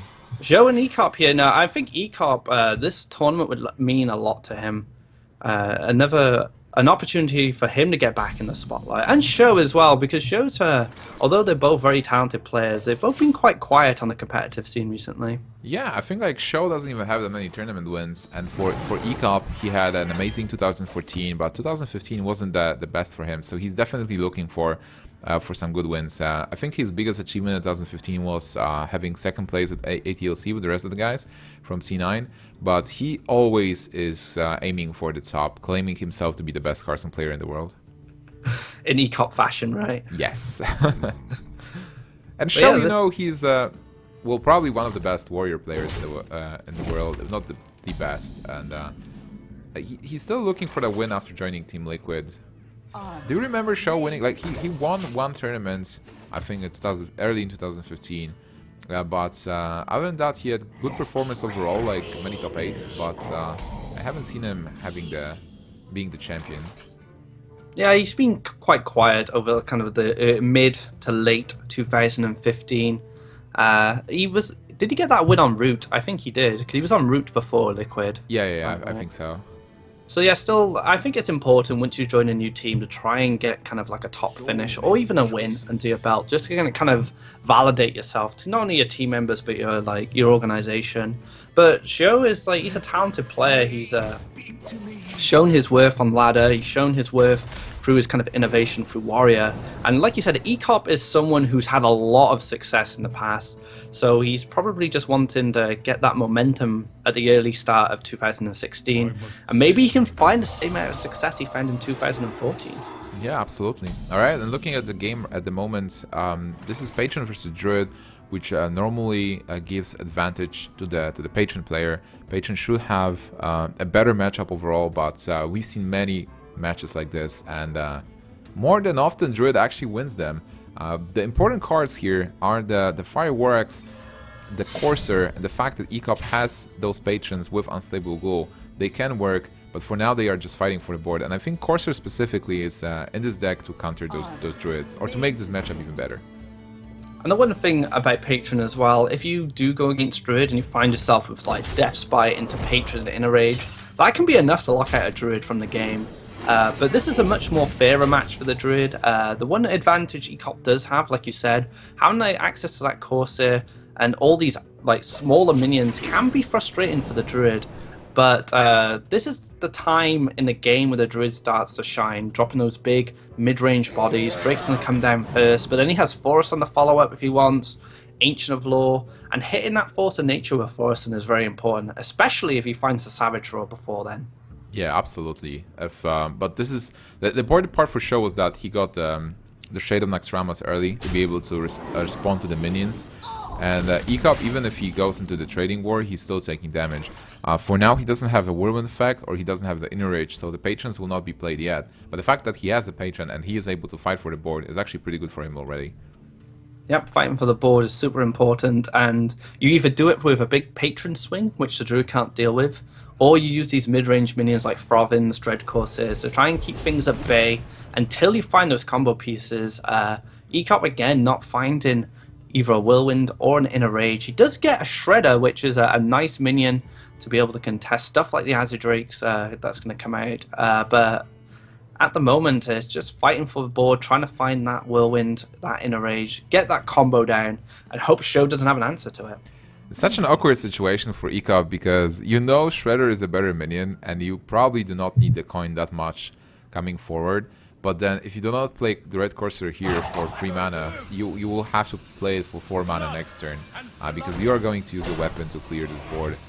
And that's actually quite funny. He might go for Unstable Ghoul though, if he clears the board, and I think that's a correct move. If he goes for Unstable Ghoul, he might have an opportunity next turn to go into Patron and attack Unstable Ghoul to generate 1 more Patron, but he opts not to do it.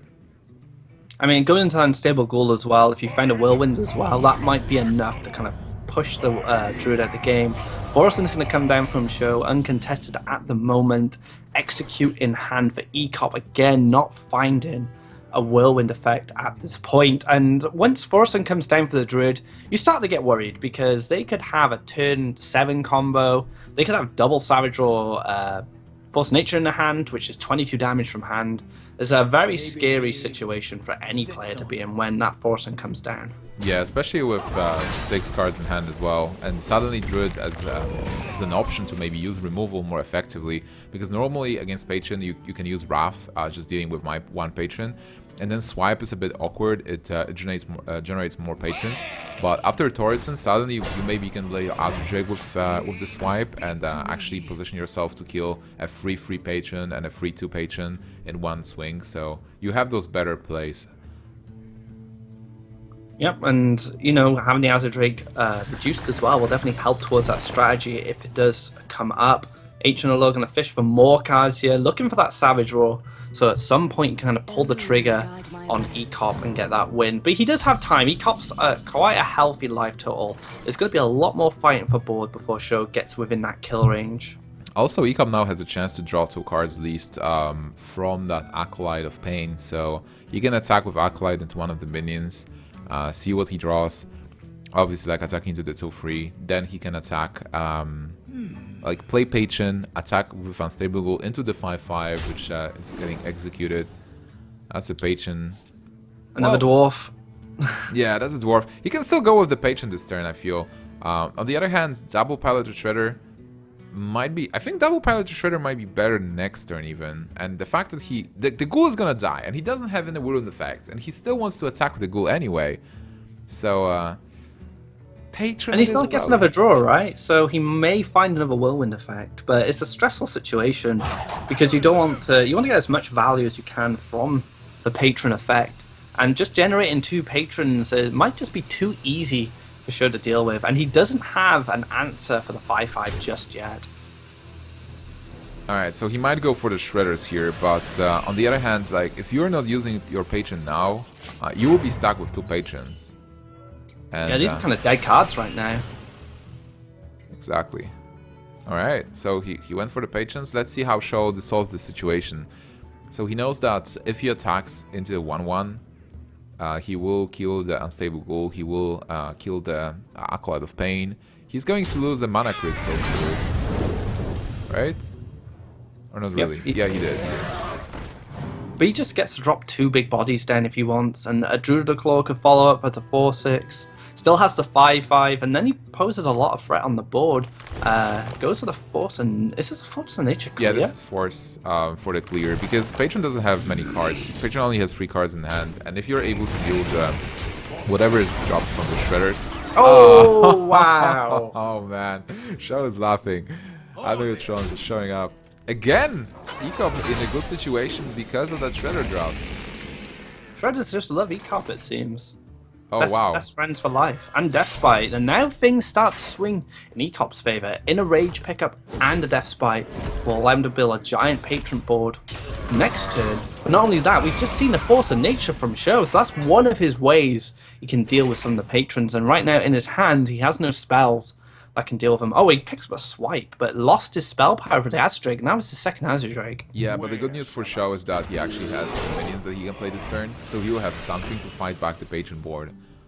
Which means that if Ekop attacks... Okay, now it is perfect for Ekop. I think now it might be over, actually. Yeah, this is going to be super tough for Sjow to deal with. Double Whirlwind.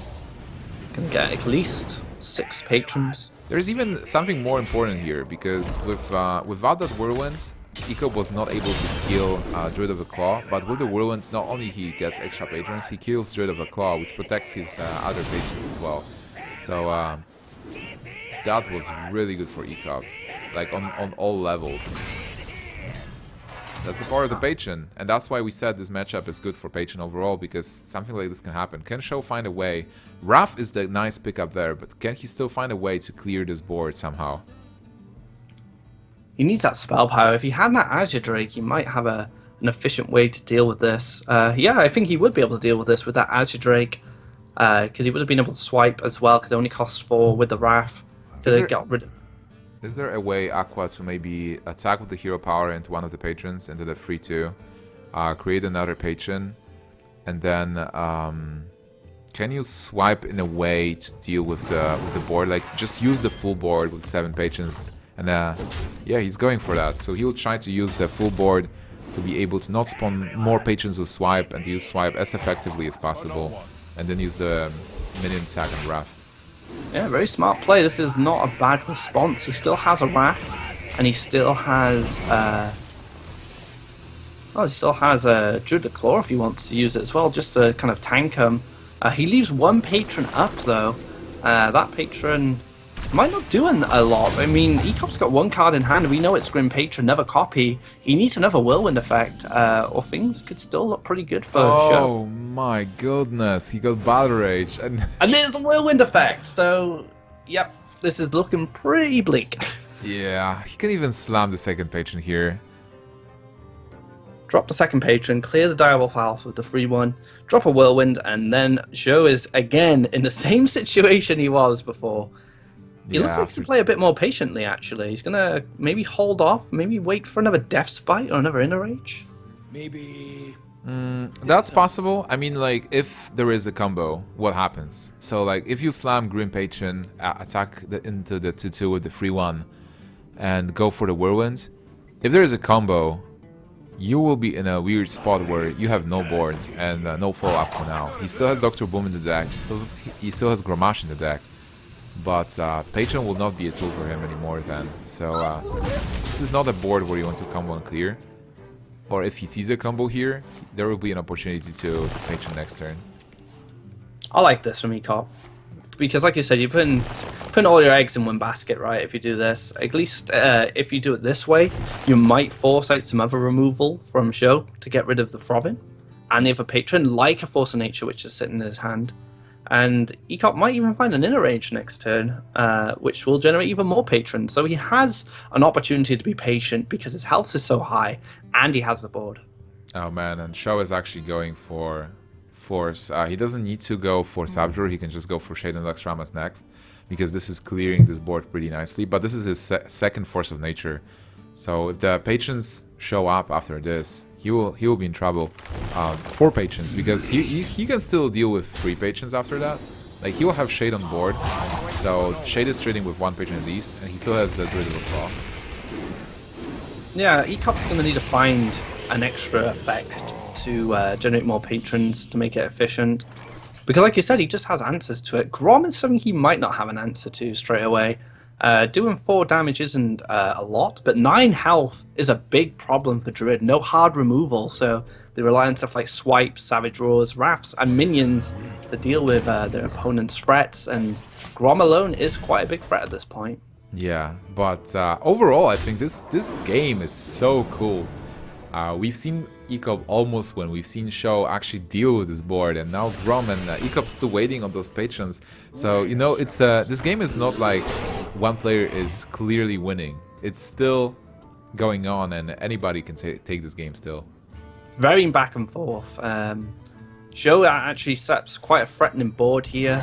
He has lost his last Force of Nature, but Savage Roar Savage Roar is still a threat, especially if you've got a nice healthy board.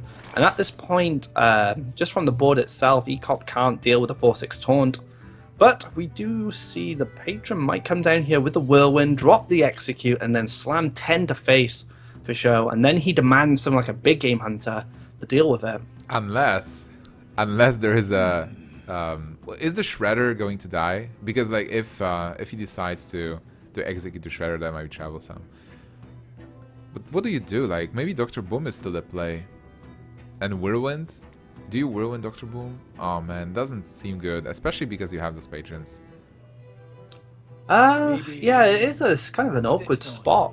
I think Dr. Boom might just be the way. Maybe Whirlwind execute and then play Dr. Boom. And then you just have so much power on board. One big game hunter won't be enough. You're demanding 2 big game hunters at this point. And maybe some trade-in. So yeah, I think that's probably the best line you could have went with. Yeah, and you know double force is gone, so you just require a clear here from Sjow. If he gets big game hunter, does it change much? He got his own boom, which is a blank at this point. Yeah, Dr. Boom's not going to be enough here. Those boom bots pose such a big threat as well, because any damage they do to face is just going to reinforce a win from Grom or Dr. Boom. So Savage Roar is going to come down here. He can deal with one of the big threats, but what else can he do? I guess he can clear Grom. He needs something from the Shredder, I guess, to win. Something that deals attack, maybe Flame Song, Unstable Bull. Well, a 3-2 blank is not helping here for sure. Bluegill Warrior would have been great there. Would have been able to clear that up. So you're going to attack a bomb and to hope that attack into Dr. Boom and then hope the bombs actually clear out this board. Oh my god, this will actually happen. He's hoping the chaos of the bombs do enough here. Alright, where's this gonna go? The bomb hits Dr. Boom and doesn't really do anything. Alright, he's still not dead on board. He's still not dead. There's 8 damage.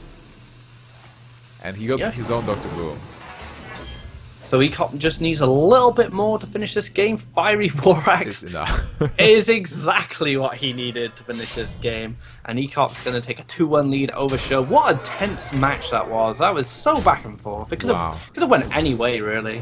Yeah, it was really cool. And you know, we've seen those matches, Patron versus Druid, many times before. But like every time I see a really good match, it feels like I'm seeing it for the first time. And both players really on edge, making great decisions. And being in those different situations, because there were so many different lines of play that they could have taken. I think Ekop had quite a few different ways he could have done it, and especially in that final turn, one of those final turns where you could have played Patron with Whirlwind and say executed, but you went for the Dr. Boom play, and I think that is what ultimately locked Sjow out, because he demanded so much from him to be able to stay in the game. And Sjow tried his hardest to fight back, but couldn't get it. So we're going to go into potentially the final game if Ekop can get a win here. And it looks like a Zoolock to me. Oh, we've seen it already, haven't we? Yeah, with we've Brown Bronze Beard. So yeah, this is this is his last deck, and Zoo vs Paladin should be an okay matchup for Ekop. And then Zoo versus Druid will be a very good matchup for Ekop. So Ekop positioning himself nicely in this lineup fight. And Voidwalker is not a bad start. You know, free health can be a bit of a nuisance for the Paladin to deal with from the start in turns. They do find more answers later on, but Ekop definitely has the initiative here. Going to do what Zoo does best, drop lots of dudes down, and then Sjow will probably be playing more reactive to start with, which has kind of been the story of Sjow so far in this series. I think Ekop has mostly had the initiative in the games. Sjow actually is playing Aldor Peacekeeper. We know this is a secret paladin, but this is his own take with Aldors. A bit different than the standard ones. He's probably not playing Divine Favor in this build, but you can maybe fit one. But overall with Belchers, maybe 2 Belchers, 2 Peacekeepers. What do you think about his hand? Like, I don't like it for now. He doesn't have that early game pressure, which he needs so badly. Being able to develop a 1-1 is just not enough. The Spider deals with it, no problem at all. Knife Juggler comes down. So now the Knife Juggler has a lot of potential to do damage to anything that Sjow plays, just from knife hits from the Haunted Creeper, you know, Overwhelming sitting there ready, Dark Iron Dwarf. There's just too much pressure coming from the Zulak at this point, and Sjow is going to need some miracles to kind of fight back. He's going to need to just survive, and Aldo Peacekeeper is a card that's going to help him. I think what Sjow needs is a consecration. That's something that can turn this game around still. If he doesn't find a consecration, it'll be really hard for him to fight back. Ekop knows how to play this matchup, which is literally just clearing the board every time you get an opportunity.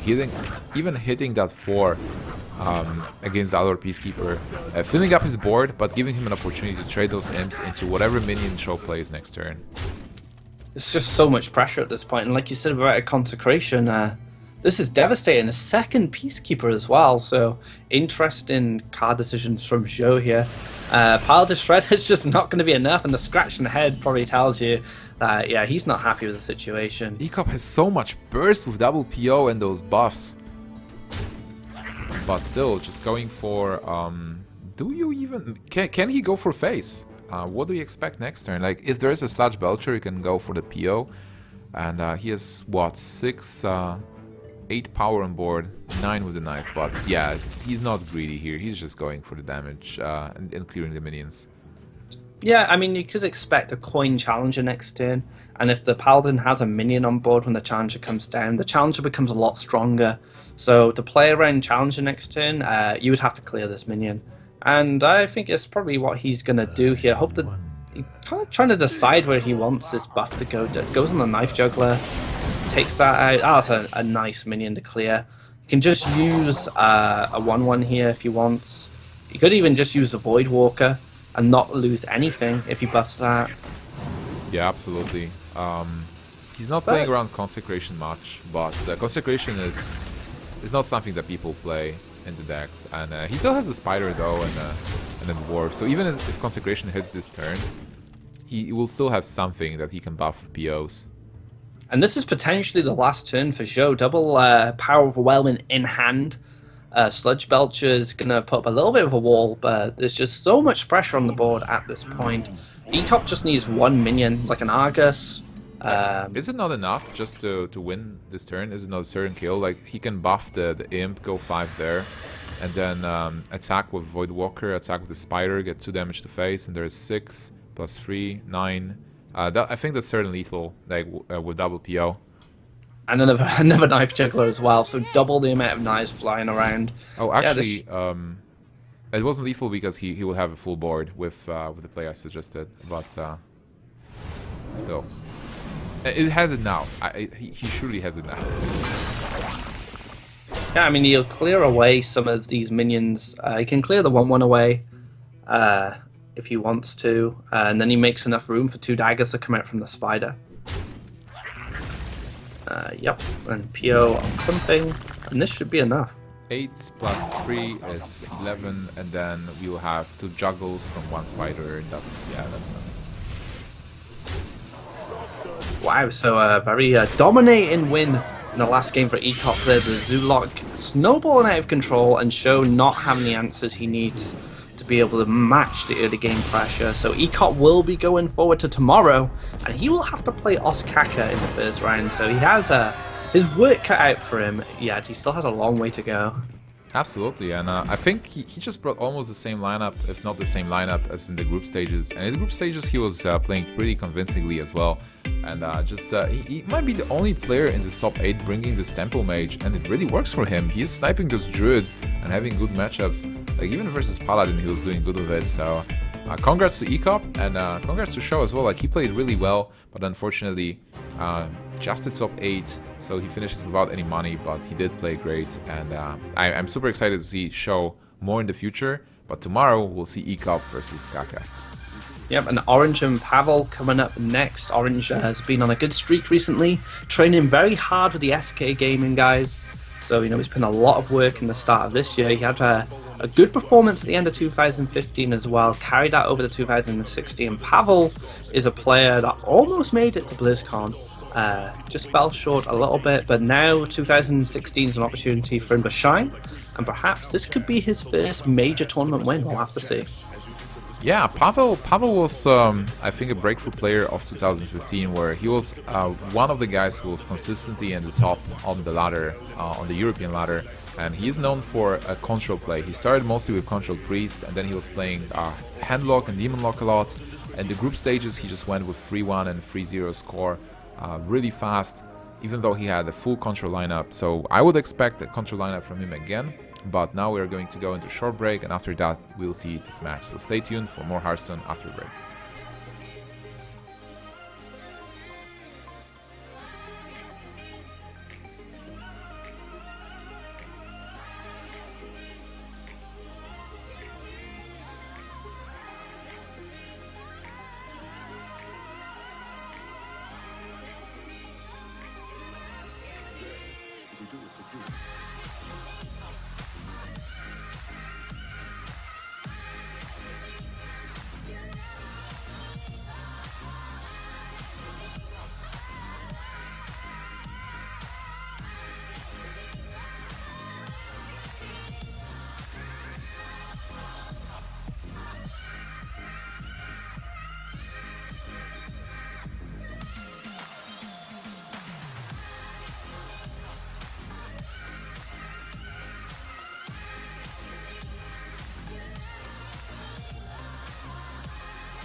Hi guys and welcome back to Hearthstone Champions League. This is Marcin Nimsh Filipovic. I'm here with Nick Aquabot Secker. The next match we're going to see is Orange versus Pavel. Aqua, who do you think is going to win this? It's quite a close one, I think. Pavel definitely coming into his prime at the end of 2015. Orange, a more established player throughout all of 2015, but definitely finding a stronger consistency at the end and, of course, at the start of 2016. Orange is a player who still uses Hunter to this day. The deck, the class I never thought would ever go away. But he doesn't have Hunter with him today, which is really surprising. He's brought a Rogue Druid Paladin. And Pavel, as you said, is more known for his control style. But that's a Zoo deck, if I believe so. So maybe he's joined the dark side of the aggro players. Are you sure he brought Rogue? Isn't Orange bringing Mage Druid Paladin? And Pavel bringing Mage Druid Warlock? Wow, has that changed? Have I got a different list here? Maybe. We'll see the deck list. But for now we see Druid versus Zoo. So that's... Oh, is it Zoo? Is it Zoo for sure? Pavel was mostly playing Reno Lock before, and he was really successful with the Reno Lock. So that would be interesting to see a mix-up. And in fact, with Abusive, I think that's actually a Zoo from him. Yeah. Joining the dark side, as you said. Yep, you have to join the dark side of aggro sometimes, just to give it a try, right? Just see if you like it. If you don't, go back to the light with Luke, and he'll help you out with those control decks. Light with Luke. Yeah, Mr. Skywalker, right? Isn't like the Druid the Force class? Oh yeah, I suppose so. The force of nature, right? Kinda, but yeah. I would say Luke represents the light. Luke represents the control players. You know, they're the guys who work so hard to stay in the game against these aggro dark side guys. And then there's the secret paladin guy just cutting your hand and saying, "I'm your father." Yeah, not good, is it? Yeah, good stuff. All right, but it's a really good start for Pavel overall against Druid. It's a good matchup for him, but apart from that being a good matchup, it's actually great. But Orange is running the aggressive Druid, the face Druid. Maybe he feels that Hunter isn't quite up to scratch at the moment in the metagame, even though he's won a tournament this year with Hunter in his lineup, and going for the aggro Druid, which Chaki piloted during the preliminaries on the weekend and found success with. So maybe Orange has thought, you know what, that aggro Druid looked pretty good. I'm going to go give it a whirl too. He was actually playing it before in the group stages and was able to advance with that Druid as well. So he just assumed that, well, if it worked there, it can work for the top 8 as well. And Pavel taking a very aggressive stance here, developing a strong board of minions. Swipe would be absolutely brilliant here, but doesn't have access to it. And it looks like it's just going to be kind of a minion battle right now. It looks like he's going to try and force Orange to start trading first. And that only plays... I think so. I think you would charge at this point. Geralt and Life Juggler. Oh, unlucky. But again, Orange playing defensively and Pavel playing how he wants to play, which is aggressive. Yeah, so for now Pavel is still in a good shape, just getting a good board and, you know, clearing what Orange has. Orange is playing an aggressive version, so if he has to go into defense, that would not be good for him, where Pavel can just start life tapping starting from next turn. Although Orange does have Loatheb available to him, so he can block out Power Overwhelmings. He could play Druid of the Claw if he's not afraid of Power Overwhelming. Nice 4/6 taunt to kind of stop Pavel in his tracks. But I think I prefer the Loatheb here, just to stop any kind of buffs from spells or an implosion. Because you don't want to lose any more of your board at the moment. A Loatheb might just stick around long enough for you to kind of fight back. Well, if there is no Power Overwhelming, it does stop this board as well.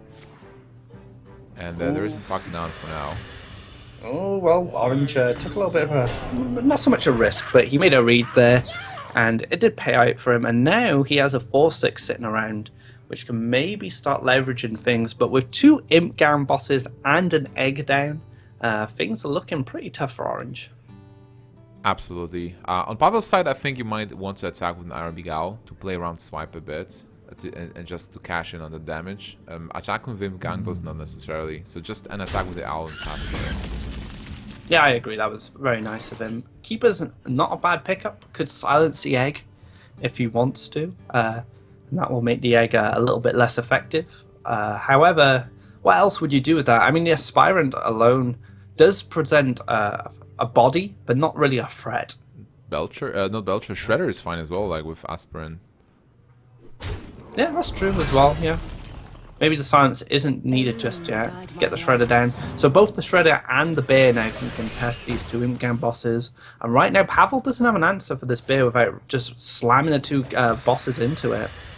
Yeah, and suddenly Pavel is behind on board because those guys are pretty threatening. Like, he didn't find anything to boost the attack, even though he's playing a Zeus, so no Dark Iron Dwarf, no Abusive, and no Defender Vargas to be able to deal with the 4-3. No option to buff the egg as well, and this is tough. Like, you might want to go for the Flame Imp and maybe Bran to put the biggest amount of power on board, but there is a threat of a Savage Roll always, especially with the Aggro Druid. Man, I mean, that Druid of Claw has done so much work. Without it, I don't think Orange would be in the situation he is now. I mean, Lofeb would have been fine as well, but stopping Pavel from attacking his face has slowed him down so much, and now it's given Orange the opportunity to take the board back or go on the aggressive himself because he knows Pavel just can't deal with this Druid at the moment. Yeah, it's so crazy. And Savage Roar is actually lethal with Keeper of the Grove. If I count correctly, that would be 8 plus 10, 18, 20. No, one off with the Savage Roar. Alright, so he goes for the kill. He just needs to get rid of this and decrease the power of the possible Savage Roar a bit. That's not a way you want to lose your Imp Gang bosses. You want them to get as much value as possible, generating those 1/1s. But he was put in a situation, like you said, where Savage Roar would be lethal. So it was a big issue for Pavel there. And now Orange is kind of in the driver's seat here. He could play Combatant, Hero Power the Imp. He could ping and then play the Combatant. Yeah, Keeper Imp and then Combatant will be the best. Yeah, that's another way you can do it and generates the most bodies on board. And now, this is where the Druid starts to get out of control because he just has all these kind of powerhouse mid-range minions. And Pavel's still stuck with like 1/1s and spiders. Another spider shows up.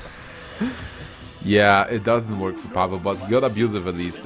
With Bran, it's +4 attack, so Nerubian Egg will be able to kill one of the targets, being the 5/4. He's getting a 4/4 himself and trying to get his board under control. And suddenly, Orange has only 6 damage, but... Oh, a swipe is... I was just thinking a swipe would be absolutely crazy right now. And ouch. Yeah, that could just seal the game for Orange. And you can just pop the spider open. He just clears, and that's clears everything. And he keeps his board around. Yeah. Which is, oh man, what a draw. Nothing dies. He just clears everything, and he's still healthy. Wow. Okay, that's a big turn for Orange. And then what can even Pavel draw? Most of the Zulists, they have reactive cards like Gormok, like those boss like Defender Vargas. You will draw 2 cards, but still there is a little pressure, and something like Force or Savage Roar can win the game right away. Oh, Implosion is nice. Yeah, that's not bad. He's just seen a swipe. Doomguard the follow-up next turn as well. Would have been nice if he could have had Doomguard and Implosion to play this turn, but it just wasn't possible. So Doomguard might be a card to help him get back in the game, but so much pressure coming from Orange at this point. Yeah, absolutely. 6 damage, so he's down to 6, and then with Leopard now he'll be down to 4. And the 4 damage is mostly not a problem for the Druid. Low-fed locks out stuff like Power Overwhelming, which would help him deal with the low-fed. Does get a Dark Iron Dwarf, which is nice. He gets to play the Doomguard, clear everything down, so he leaves a 2/2 left on board. So now Orange is the one looking for stuff to finish this game. Force of Nature would do it. Swipe would do it as well. So Yeah. another swipe comes off the top for Orange, and he takes the win. Those swipes were pretty good for Orange, but everything comes down to the decision where he played Druid of the Claw as a taunt. And Pavel just wasn't able to get anything to buff those minions and was just staying with his in-gang bosses. Aside from Pavel, a visible side, because that was a good matchup. He had the great start, he just failed to draw anything in the mid-game and gave a Druid a chance to come back. All he needed was one power overwhelming, maybe an abusive sergeant, and that would have been enough. Yeah, a peddler, those cards would have been enough to get him in that game and make it a little bit more even. Because Orange was so far behind, but that Druid of the Claw just changed everything, like you said. And he snagged the win there, and now Orange is 1-0 up, going into the Rogue against the Druid. So Pavel again finds a decent matchup against the Rogue, but every Rogue player believes that they're favored, so perhaps Orange doesn't agree. Yeah, that's exactly a really interesting discussion there, because whoever you ask depends what they play, and you feel like Druid is favored versus Rogue? I think it's 50-50. Yeah, it probably depends on the coin, right? Like, if Rogue gets the coin, it's changing a bit in favor of Rogue, but if Rogue doesn't have the coin, then it maybe favors Druid a bit, so in the end it is a 50-50. And, you know, the Rogue needs stuff like Sap. It needs a good Sap target, usually, or a big tempo swing with, say, Drake Prep Sap, Drake Prep Eviscerate. You know, there's a lot of circumstances on both players that make the matchup more favored, but I think if you look at what they have to deal with each other's options, I would say it's covered probably in the middle, 50-50. An interesting decision for Pavel here, how to use the ramp, how to use Innervate and Coin. He can obviously go for Innervate into Shade, but then the next turn he will not have much to do. So maybe the better play will be to go Innervate into Shredder on turn 2.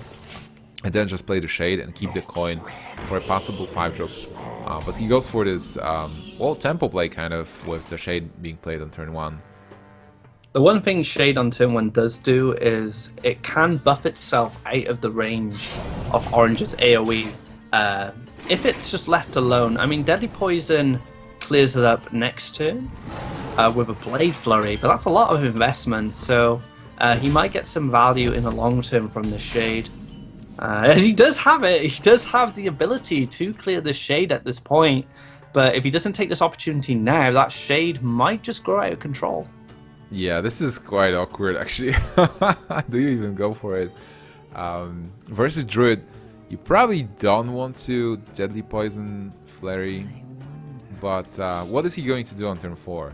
Like, even if he goes for Deadly Poison Blade Flurry here, he has like nothing in turn 4, so probably not going for it to kill just the Shade. But next turn, Deadly Poison will be good, and he will have that Flurry open if he really needs to do something about it. I guess the only problem is that the Shade is now buffed out of range of just the poison, so he needs Tinkers and maybe some spell power to clear up later. I'm curious to see how much influence this Shade sticking around has in the game in the long term.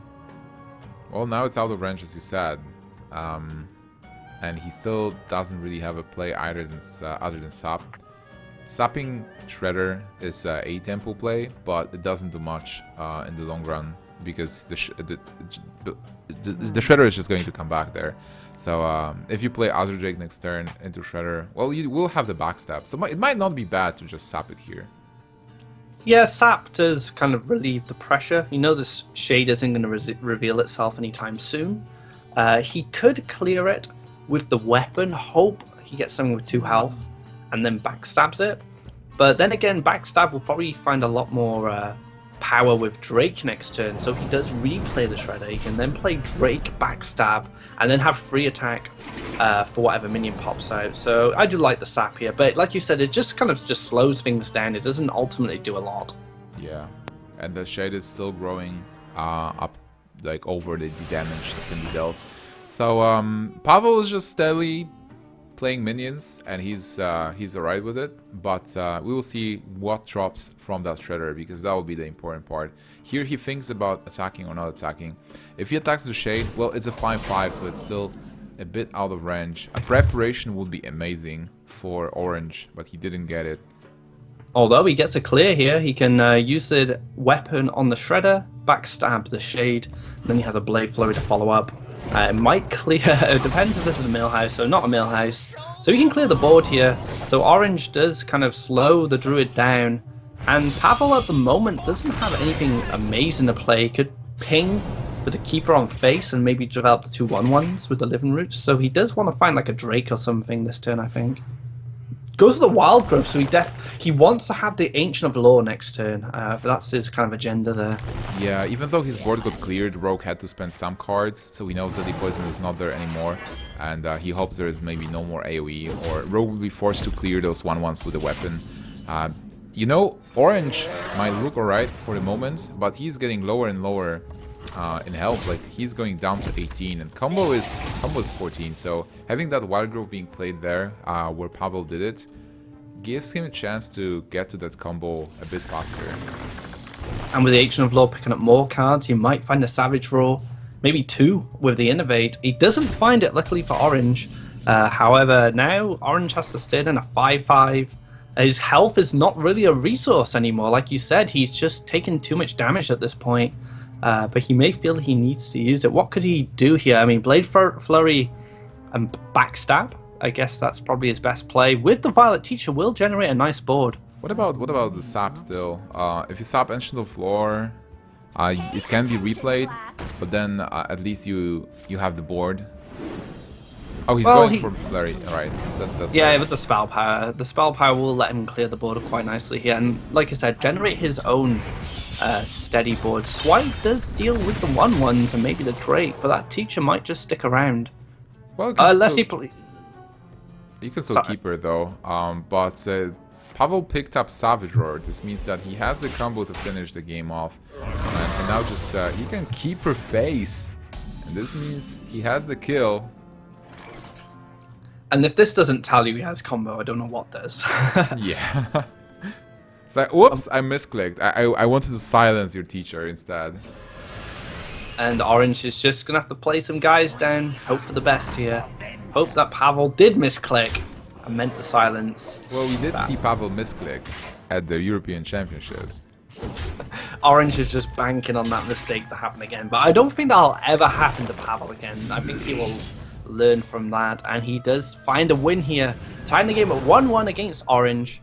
And you know, this, I think we're in for a 3-2 here. These guys are gonna go back and forth. Absolutely. And you know, like, you have to give it to Pavel. He's so young and already so good. And then his misclick at the European Championship, he was stressed. He was on the main stage. It was a different environment for him. Right now he's in his room and you know, being chilled. Even though he's stressed, like, he's visibly stressed, not showing much emotions, but you can see him sighing or like being happy that he won the game. But yeah, he has a lot of potential, so in the upcoming months or years, he already is one of the top players in the world, but he might be the best if he continues on this track. He's kind of like Europe's own Amnesiac. Like, Yeah. America has kind of the young prodigy player of Amnesiac, and then we have Pavel. So I'd love to see a game of those two going like head to head. That would be brilliant. Like the two young superstars of Hearthstone at the moment. There is a cat! There is a cat, Mr. Biggles. Alright. Or maybe it's a different creature. We can't quite see all of it just yet. Mr. Bigglesworth? Is that a Kel'Thuzad's cat? Yeah, Mr. Bigglesworth, that's the one. That definitely looks like a cat. You never know what you could have as a pet, I guess. Are you saying Pavel is a Kel'Thuzad in his younger form? Perhaps. Perhaps he will become a... What are they called in Warcraft? Are they Frost Liches? Just a lich, I guess. Is it just a lich in Warcraft 3? I can't remember. But yeah, maybe he has the potential of it. It's quite cold in Russia, right? Yeah, I guess it is. And he already has the cat, so... and he loves control decks as well. Oh yeah, maybe he's got that Kel'Thuzad's going to be cycled out. But what do you feel about this matchup? Rogue versus Xixo. How do you feel this is? I mean, I think it can be pretty 50-50 as well, depending on how strong the start is for the Xixo. I think it swings even more with regards to who has the coin. With the Druid versus Rogue, the coin swings it slightly, but if Rogue has the coin versus Xixo, it can put it heavily into Rogue's favor. And especially with this kind of hand from Orange, where he has almost everything he wants to clear the board. So I would, at this point, I would put it in favor of Rogue for sure. I mean, look how much impact that coin had then. He was able to clear all of an egg. Implosion to come down here, and it doesn't clear the SI, so now Fan of Knives is just going to be absolutely brilliant. Going to clear up the 1-1s, and the SI is going to stick around. Maybe even get healed by Vars here in the following turns. Yeah, Orange definitely has possibilities, and Pavel got upset about the Implosion. Are you happy about Implosion rotating out? I like Implosion as a card, but it's just a little bit too powerful in Zoo, I think. I like it kind of in the Arena Lock deck. It's quite a nice addition. But yeah, I don't mind it rotating out. I'm curious to see what other kind of demon interaction cards get printed in the next set. I think that will be a major impact on how Zoo might develop, or maybe even Arena Lock might develop. Yeah, that would be really cool to see a new breed of Zoo with cards like Nerubian Egg and Void Color rotating out. But looking at his board, it actually worked for Pavel because Orange used the AoE on only 2 imps, and now he is facing 5 of them. Pesky imps. Yeah, they cheated him. He was expecting only 2 on board, and suddenly they exploded.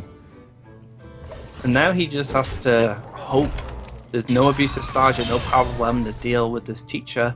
But as we can see, Pavel has a wealth of resources to be able to deal with anything that's dropped until Orange finds a removal that he needs. I mean, he could double abusive here, just 1 imp, and still have all the other imps left. And then come in the following turns, he has Direwolf Alpha and Argus. So Orange could be in trouble unless he finds another Fan or a Blade Flurry.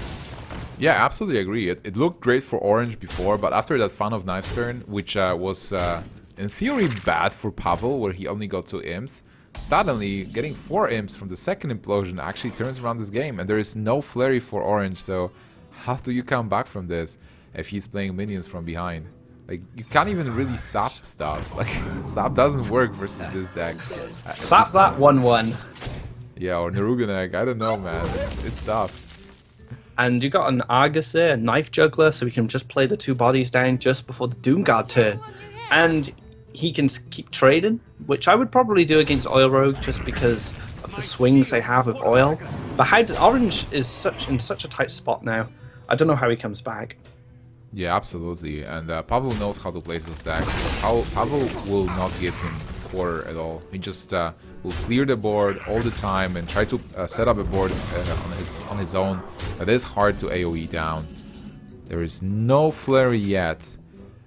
If there will be a flurry, at least he will be able to clear most of this. Yeah, and the thing is, we were discussing Fan of Knives. Pavel's made his board state so that Fan of Knives is not even an out anymore. He needs Blade Flurry with a weapon buff. That's the only way he clears his whole board. So what can you do here? Like, you could sprint into prep Fan of Knives, but that's not even an option anymore. Yeah, you might need to go for Shredder and Sap. There's the flurry, 1 card away. Oh, Backstab can help him a bit. And the Prep Eviscerate can actually help him a lot. Oh my god, he actually got the cards he needed, because with those cards, he might have just died with so much damage, but here he can at least get 7 damage off this board. Yeah, he's got some sustain here, Backstab, Prep, Abyss on the 4-4. Next turn, a Doomguard's going to come down. That is going to be another problem, but right now I think Orange is not too... No, I think he's pretty happy with what he found. I mean, what else could he... a lot of other things would have been a problem. Yeah, that was probably one of the best options to draw. Like, you sprint, you have no mana, and you are still able to take 7 damage off the board. But now Lothab is... Yeah, Lofeb's probably gonna lock this game out. Oh, he could sap the Lofeb?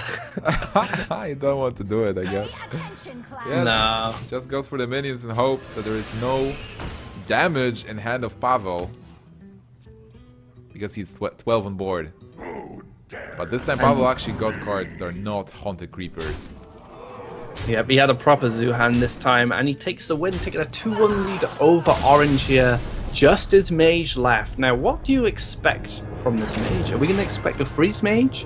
Or do you think he's going to follow Ekop and bring that tempo mage? Oh man, that's again tough because Pavel was playing a lot of freeze mage before, and in the previous rounds he was really good with that freeze mage and having a lot of wins. But because he swapped, as you said, from Reno to Zoo, I don't know anymore. And if he's targeting decks like Paladin, like Druid, I would not be surprised if he brings tempo. But it is in fact the freeze mage that he's accustomed with. And we saw the freeze mage of Stancifka fall to Paladin when Ostkaka was Paladin it. So, although this is a bad matchup for Secret Paladin generally, it's not unwinnable, and especially with a hand like that. I mean, if he had an Avenge or something like that instead of a Comp Spirit, that would have been absolutely brutal. But Knife Juggler into Muster is a very nice start for Orange. Yeah, I agree. And also, even though it's a good matchup for the freeze mage, Pavel was playing a bit of a different version than Stancifka. Stancifka was playing the Reno one with maybe a bit more variance, with the benefit of having that super heal available for you. Pavel was playing more of a standard version, I believe. He might even have one Pyroblast, I think. Or potentially Malagos as well. We've seen Malagos kind of cycle in a couple of decks. It's kind of, you either play Malagos or you play Pyroblast. You either pick one or the other in kind of more standard freeze mage lists. Yeah. Alright, so as you mentioned, Orange having a really good hand because he is able to put the pressure on Pavel early on, and Pavel having a Frost Nova, but no Doomsayer yet. And Ice Barrier is quite alright to stall a bit. Oh, there is a Doomsayer, so he might be in a really good position next turn. Also blocking Lothab if he goes for the coin. Frost Nova Doomsayer on 4. And he picks up another Doomsayer as well, so he does have the AoE resources he needs to keep Orange at bay, and having the coin available to him to be able to lock out this board next turn and clear it will expend a lot of Orange's resources. What could Orange... Do you think Orange can make a read on this now, or does he just have to go on the aggressive? I think like most of the time when you're playing a bad matchup, you just have to close your eyes and go for it, especially if you have the power on board. Just put enough power. Next turn is turn 4, so the only thing that really stops you is the coin Frost Nova Doomsayer. That will be super annoying for you. But, well, you do not play around that. You just go for face. I wonder if Orange is running an Owl. An Owl would definitely make this a lot more awkward for Pavel. Doesn't find it, unfortunately, so now this is kind of a whiff turn for Orange. Maybe just develop a dude, hope a knife hits face, take him down to 10. Not much else you could do. If you had a Haunted Creeper, you could play a Haunted Creeper and get some value. Gonna develop the Redemption though, just to get a secret down. What would come back? The Juggler was played first, yeah. So that's not too bad. Yeah, that's not bad actually. Getting them 1 damage as well with the weapon, maybe hits with the Rainforest, as you said. He did. So he's taking them down to 10 already, gets the Juggler. The only issue here is the Juggler can be pinged, and he can... super easily. Is he going for another Doomsayer? Because if he is, I like that a lot. Yeah, that does stall a lot overall. So nothing is gonna get played this turn because there is no reason to. There is no way to kill the Doomsayer as well from Orange's perspective. So Pavel's getting a free turn 6 where he can play Thorison on empty board, and he knows that with Thorison on empty board, he is also in no threat of dying because Paladin will not be able to deal 9 damage if Orange decides to attack this turn with the weapon. Orange's reaction then was brilliant. Just buried his face in his hands. He knows how much of a big deal this is. He goes for the Sludge Belcher just to get a 1-2 down. Just some form of minion. Maybe he's trying to bluff Blessing of Kings here. It is reasonable, and it might open a way for him, but with 7 mana he should not be able to deal enough damage anyway. And that Thorison, look at the hand of Pavel. He has the Flame Strike, he has the Secrets, he has Alexstrasza, so on 7 he can basically set up everything he wants, but back to Orange. He has the Lothab. Lothab is a big one here. What can you do as Pavel next turn? Can you play any Secrets? For 7 yes, mana? You can. Yes, you can. You can play 1 Secret. So if you didn't get that Thorison down, he wouldn't have been able to play a Secret. So an Ice Block. Is it safe enough to play a Barrier? It should be. Well, it's actually risky. If you go for the Barrier, There are some nice flying, and there can be a True Silver plus Blessing of Kings or double Blessing of Kings for the win.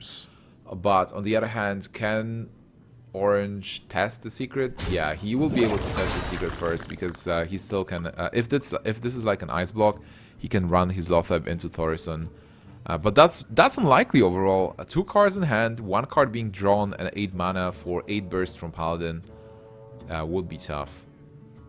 So the Ice Barrier is the better line of play here because he can't draw enough damage to kill Pavel at this point, as we know from his hand.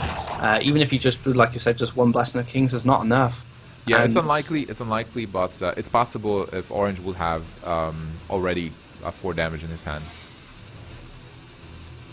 Risky play, I guess, but Pavel's going to be rewarded for it. Absolutely. Right now with the barrier, he is safe, and he can be even more safe next turn. He can just play Alexstrasza and Ice Block, and then he has Frostbolt and Pyroblast and Icelands. He knows Lotheb is already up. Yeah, it seems like a win for Pavel. Like honestly, Aqua, I don't know what Orange can do here to win this. Yeah, he's just been locked out. Like you said, the Ice Barrier is enough to protect him this turn. Alex Ice Block next turn, so that gives him another turn where he can not die, and then Orange has to deal with the Alex as well. So that's yeah, but another he has problem. 17 damage in hand. Like Pavel basically has Pyroblast, Frostbolt, and Icelands, which is 17. And even with the True Silver Champion being played on Alexstrasza turn, you can go up to 17 only. Yeah, it's looking pretty bleak then. I think Orange obviously doesn't know what's going on. We do, but he will just try his best. Leaving the Forsen alive, he knows that if he's going to win this game, he's going to need to do damage. And yeah, this is not looking good. So will Pavel go for that, or does he have a different line of play? That's an Ice Block, right? Yeah, so Ice Block into Alexstrasza. A clean win. And if he thinks about... He might actually go for something else, like... But what is he even going for? Like, what does he need here? What is he afraid of? I'm not quite sure. It looks like he's going for a Flame Strike. Just to absolutely seal the deal. Yeah. Oh no, he's going for Alexstrasza anyway. Sure, just wanted to see the secret. So now Orange must not only pop the block, but he needs to clear Alex as well. And heal. And heal. over 17. Yeah. But as far as as far as Orange is concerned, he's probably hoping Pavel doesn't have Burst. all this damage in his hand. So he's gonna play this turn out like Pavel doesn't have it, and just kind of hope for the best. So how do you play this this turn to get everything you want? You can basically kill Alexstrasza with like a dude attack. You can kill the 2-1 with an attack as well, and then just create a dude and pop the block. I guess that's fine as well. Like whatever he does, it's probably okay to keep the shielded mini bot on board for a specific AoE card. Like he knows that there's a Flame Strike. There's a chance that shielded mini bot can maybe survive. Yeah, you keep the more resilient minion here. Use the 4/3 to clear that guy, and pop the block with the mini bot. So if he doesn't have any damage, he could potentially win next turn with the mini bot if he hasn't got no clears. But as we know, Pyroblast, Frostbolt, and Icelands will clear the game. Pavel was smiling there for a moment. Like when he realized there's like nothing, he was like, "Oh, you mortal creature! You're trying to win versus mighty Kel'Thuzad." Come here, Mr. Bigglesworth. Let us celebrate. All right, so Pavel's advancing today too with a 3-1 score, and is it the biggest score we had? We had Ostkaka win 3-2 versus Stancifka, right? He's matched with Ekop, 3-1 each. Alright, okay. But still, a really interesting lineup, and I like the fact that he did switch his Reno lock for the Zoo. So something different for the top 8. And a really nice match. Well played by both players. I think Orange needed the power of Rexar to continue winning that game. You know, always very known for his Hunter play. I was very surprised not to see a Hunter from him, but it may be down to the G2 Class Legends tournament recently. We like solo played Hunter and didn't get very far, so maybe he's not got that much faith in the deck at the moment. But coming up now, we have Thijs versus Xixo. Now, this match should be pretty good, man. I mean, these two players are just so good. Kind of in top form right now. Yeah, the king of the ladder, Xixo, versus European champion Thijs. So that will be a great match to see. But for now, we're going to have a short break. Prepare the match for you guys. Don't go anywhere. We'll be back pretty soon.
Hello everybody and welcome back to Hearthstone Champions League. This is Marcin Dimsh Filipovic. I'm here with Nick, Aquabot, Secker, Thijs versus Xixo, the last match of the day, the last quarterfinal. Are you excited, Aqua? This is going to be a great match. These two players, I think, are kind of in their prime at the moment as competitive players. Xixo getting a lot of strong wins when joining Navi. And Thijs, of course, Europe's champion. Recently winning the Curse Trials as well. So some big wins from both players over the last kind of 6 months. And this is a match I don't think I've ever seen these guys play before. Oh, really? In recent times, at least. I don't recall any specific matches between them, because sometimes, you know, the pro players, they clash in different tournaments. So yeah, you might be right. They maybe haven't played recently, but both great players with different styles. I would consider Xixo being the more aggressive guy. Not only because he's playing the aggressive Shaman at the moment, but overall, I think he prefers those fast decks, especially when he grinds on ladder, right? Like, he was the guy who was playing Zoo a lot and got first place Legend on free servers at the same time with the Zoo deck. And Thijs is mostly a guy who's playing mid-range decks, like Druid, maybe Warrior, Control Warrior, actually. And I mostly connect him with those lines play. There's one thing about Thijs that I've noticed recently is he's been picking up Rogue a lot, and like you said, Thijs has been someone who's been known to play stuff like Druid. He played Dragon Priest at BlizzCon as well, which is a very mid-range variation of Priest. But recently he's been kind of trying out Rogue a lot, and I like it because he's a very smart player, and Rogue is definitely a deck that if you are good at the game and have very good decision making, you'll get rewarded for it with a deck like Rogue. So it's nice to see him bring something different. But you were totally right about Xixo. Zulok is kind of a staple. Shaman as well is another one, but also Patron Warrior. Xixo is quite a big Patron Warrior player now. By the way, Aqua, are you trying to say that Rogue is a Rogue deck? Rogue is a Rogue deck? Alright, yes. Well, yes, I guess I am. But yeah, but Patron is something Xixo as well is also known for, and has been sticking with even after the nerf. Yeah, absolutely. This matchup overall is, I think, in favor of Rogue. Like, Rogue is kind of like not Rogue, Shaman. So this basically, Shaman is really similar to Face Hunter, which means that it can just rush Rogue down before Rogue can set up a board, or before it can like set up anything and defend itself. And normally Rogue is not known for having a lot of heals. Sometimes there's a heal bot, one heal bot, almost no taunts, maybe one Belcher. But overall, if Shaman has a good opening, and I think Xixo has a decent one, this game can end really fast.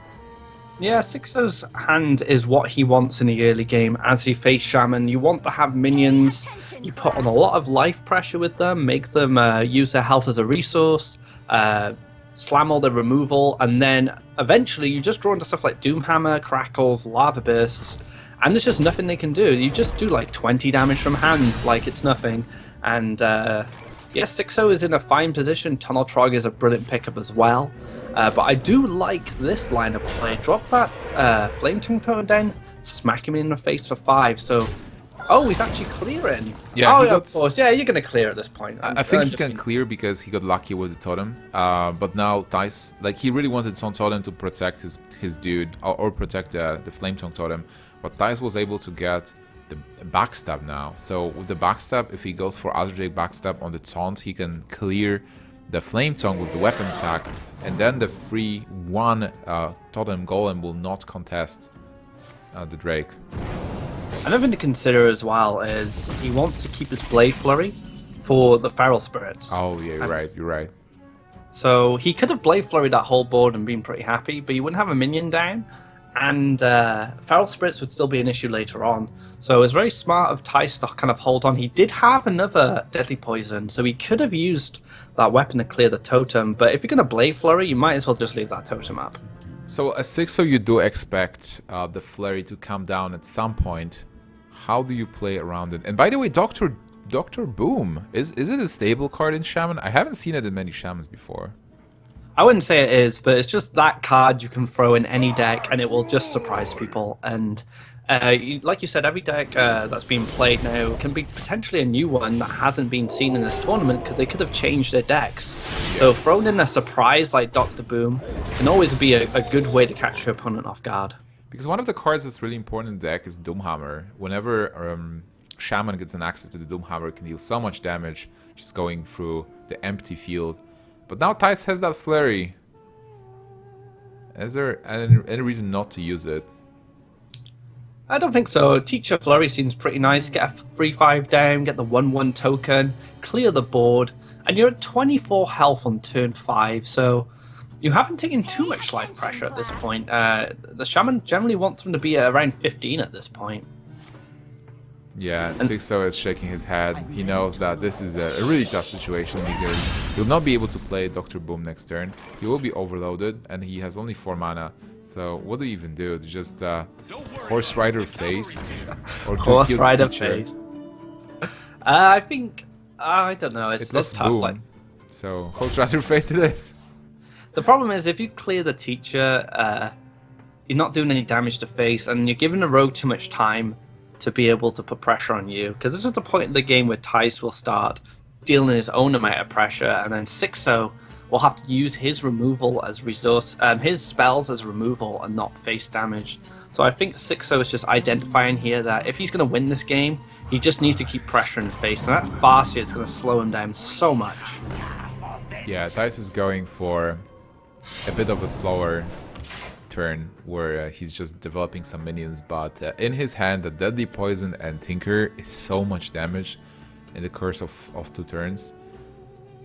So he can be safe here. He can play safe. Like normally a Shaman doesn't have much removal. Lightning Storm is a rarity, and something like how's the card called? The 3 mana overload, the Elemental Distraction. Elemental Distraction. Yeah. So some people play it in the Shaman deck, but with Dr. Boom, Xixo had to cut something. Yeah, I mean, what do you cut? I mean, I think the Shaman list is quite tight with all its damage spells, but Dr. Boom is actually going to be able to do a little bit here. At least force Thijs to make some decisions, maybe make some trades, slow him down a little bit, and allow Xixo to pick back up. But he lost so many minions already, just like Blade Flurry and trading. He might just be out of steam. We'll have to see. A Doomhammer will definitely change everything, but I think that's one of the only cards that will do it. I'm ready to learn. Yeah, like more or less needs something. Draw the cards with the knowledge spell as well, just getting 2 cards overloading for 2.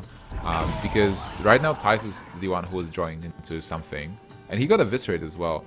So I think Thijs is in a good position, and that's not only because he has the board, he has a big weapon and cards in hand. That's because he's at 25, so Shaman wasn't able to deal damage before. And that was super important. Xixo had the early pressure he needed, but a bit of patience from Thijs allowed him to get a nice Blade Flurry clear, and then all his minion threats were just destroyed. And now Xixo's fighting from behind, and now he has to deal with a Violet Teacher with all these 1/1 tokens and a 6-attack weapon that could deal tremendous amount of damage, even if he develops a board with a Blade Flurry. Absolutely. So what do you do as Xixo? You can play Flame Tongue and you can play Abusive, Totem up, try to get something there. You can kill the Violet Teacher, and even though the weapon is doing a lot of damage, it's still only 6. And if you kill this board, or like most of it, Thijs has only 1 card in hand. So being Xixo, you hope it's not a sprint. Of all the cards, please don't be a sprint. Oh wait, it's a sprint. But yeah, I think you do clear the Teacher at this point. You have to play defensively. You can't really you can't just go on the super aggressive because you don't have the Doomhammer to back you up. You can probably ignore the 1/1s, just go face here. But yeah, sprint is going to recharge Thijs' hand, and a Blade Flurry would be absolutely awesome. You'd just be able to clear the board. So sprint into Blade Flurry? Or into happy times. I think you have to, right? Like if you just Aside, does it do much? Not really. You cannot even combo Aside here. So yeah, sprint, see what you get. So many options. Yeah, even an Eviscerate wouldn't be too bad. You could clear the Totem, use the 1/1s then to clear the 2 minions, and you just leave the Spell Power Totem up, which kind of sucks. He got But Prep Fan. Prep and- Fan does it as well. Yeah, it's pretty nice. So we can attack with 2 dudes into the totem, the Flame Tongue, and then Prep Fan, because the bomb is going to go somewhere. See what you draw. Choose soon. You I'm can not even- sure if there was more value in clearing.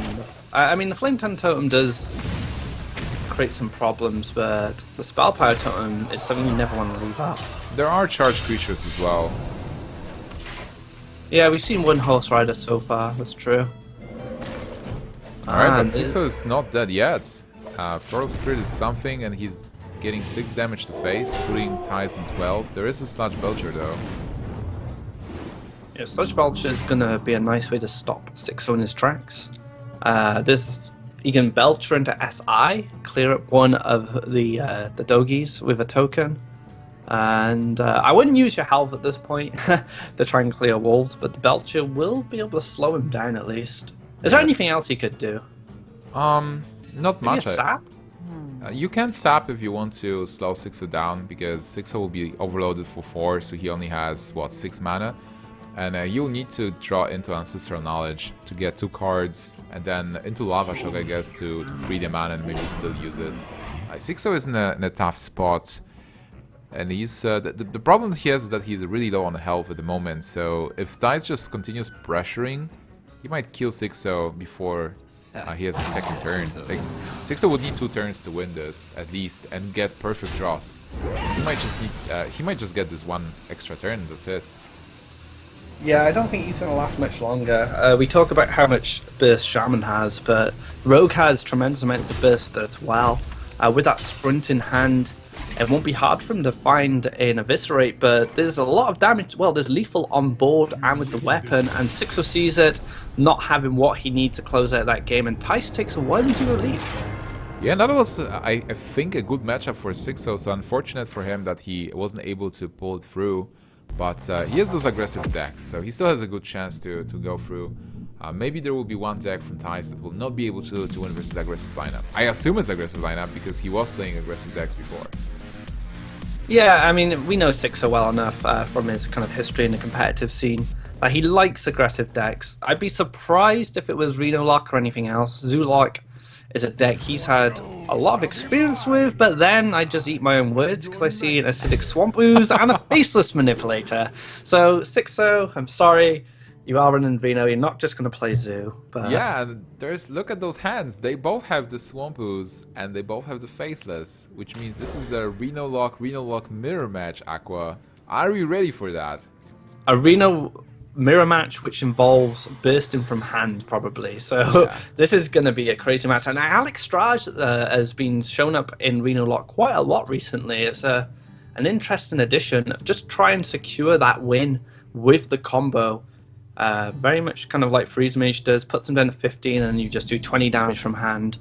But yeah, this is going to be a kind of a, this very much will depend on who gets Forest first, I think. That's one of the things, and the other, I think, is overall board control, because if they have access to burst in the form of Arcane Golem with Power Overwhelming, maybe something like Hellfire Dark Bomb, so if one player actually gets access to the board control with Twilight or with Dr. Boom, and gets enough damage on the other, without Reno being drawn, he can just burst his opponent down. So for now, I think it will be all about the board control. Whoever takes the board will have an advantage and force the other player to be defensive. I mean, Thijs does have access to some AoE, but Twilight Drake is a minion that's not going to be affected by that. Sylvanas is another one, Dr. Boom. As it stands, Xixo probably has the better mid-game hand Yeah, I going agree. forward. Thijs has the better late game, I suppose. I mean, he does have a Twist and Never in the back ready, but if things get a little bit too out of control on board. But like you were saying, with Burst available on both sides, I'd be curious if Twist and Never might not find play. It very much depends on what's drawn. It's funny how Reno plays out in this matchup specifically with the burst, because if they have access if they lifed up a lot and if they have access to this combo with Arcane PO, which is what, like 16 damage with faces, right? If they have access to that, Reno might not be the best. You lose your whole turn almost, and you still get being damaged by the minions on board. It might be a lifesaver as well sometimes. So we'll see. Like I really wonder what role will Reno play in this matchup specifically. Another thing to consider as well is these players don't know they're running combo variations yet. They could be running the Demon variation, which has become quite popular.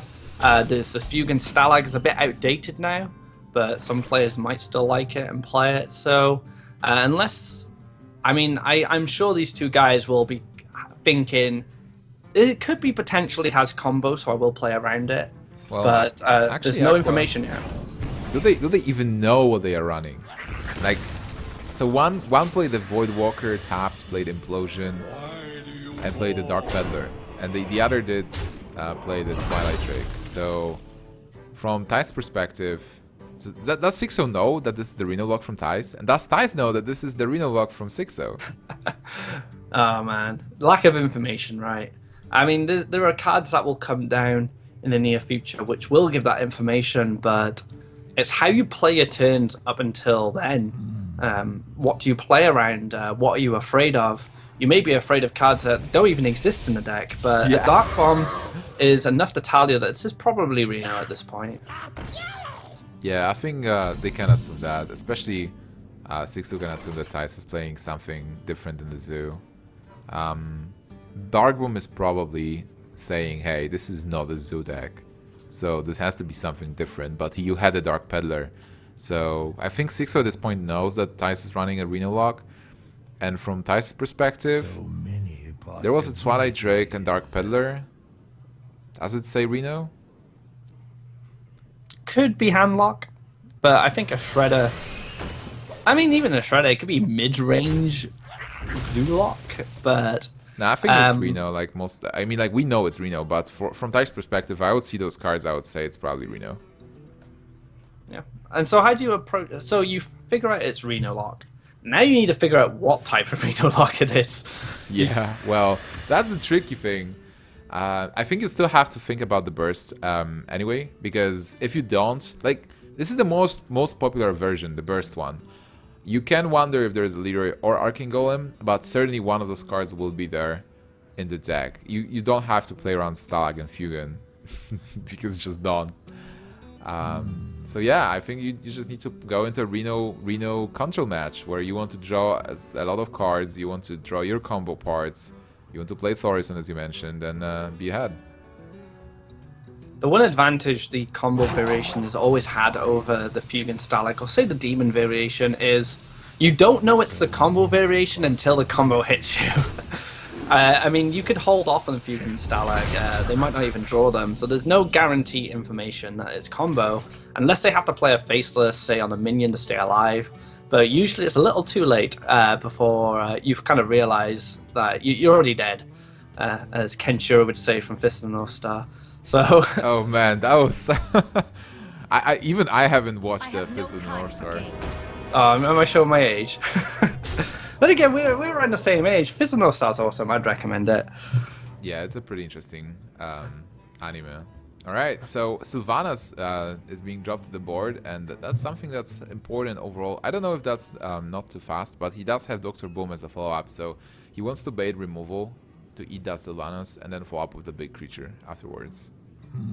Yeah, I mean, like you said earlier on, it's all about the board, and right now Xixo has the stronger power on board, but Thijs still has kind of answers to what's being played at the moment. Sylvanas' awkward, awkward show makes things very interesting. Such a face like on both players. Thijs was like, okay, how do I play around that now? Like, now what?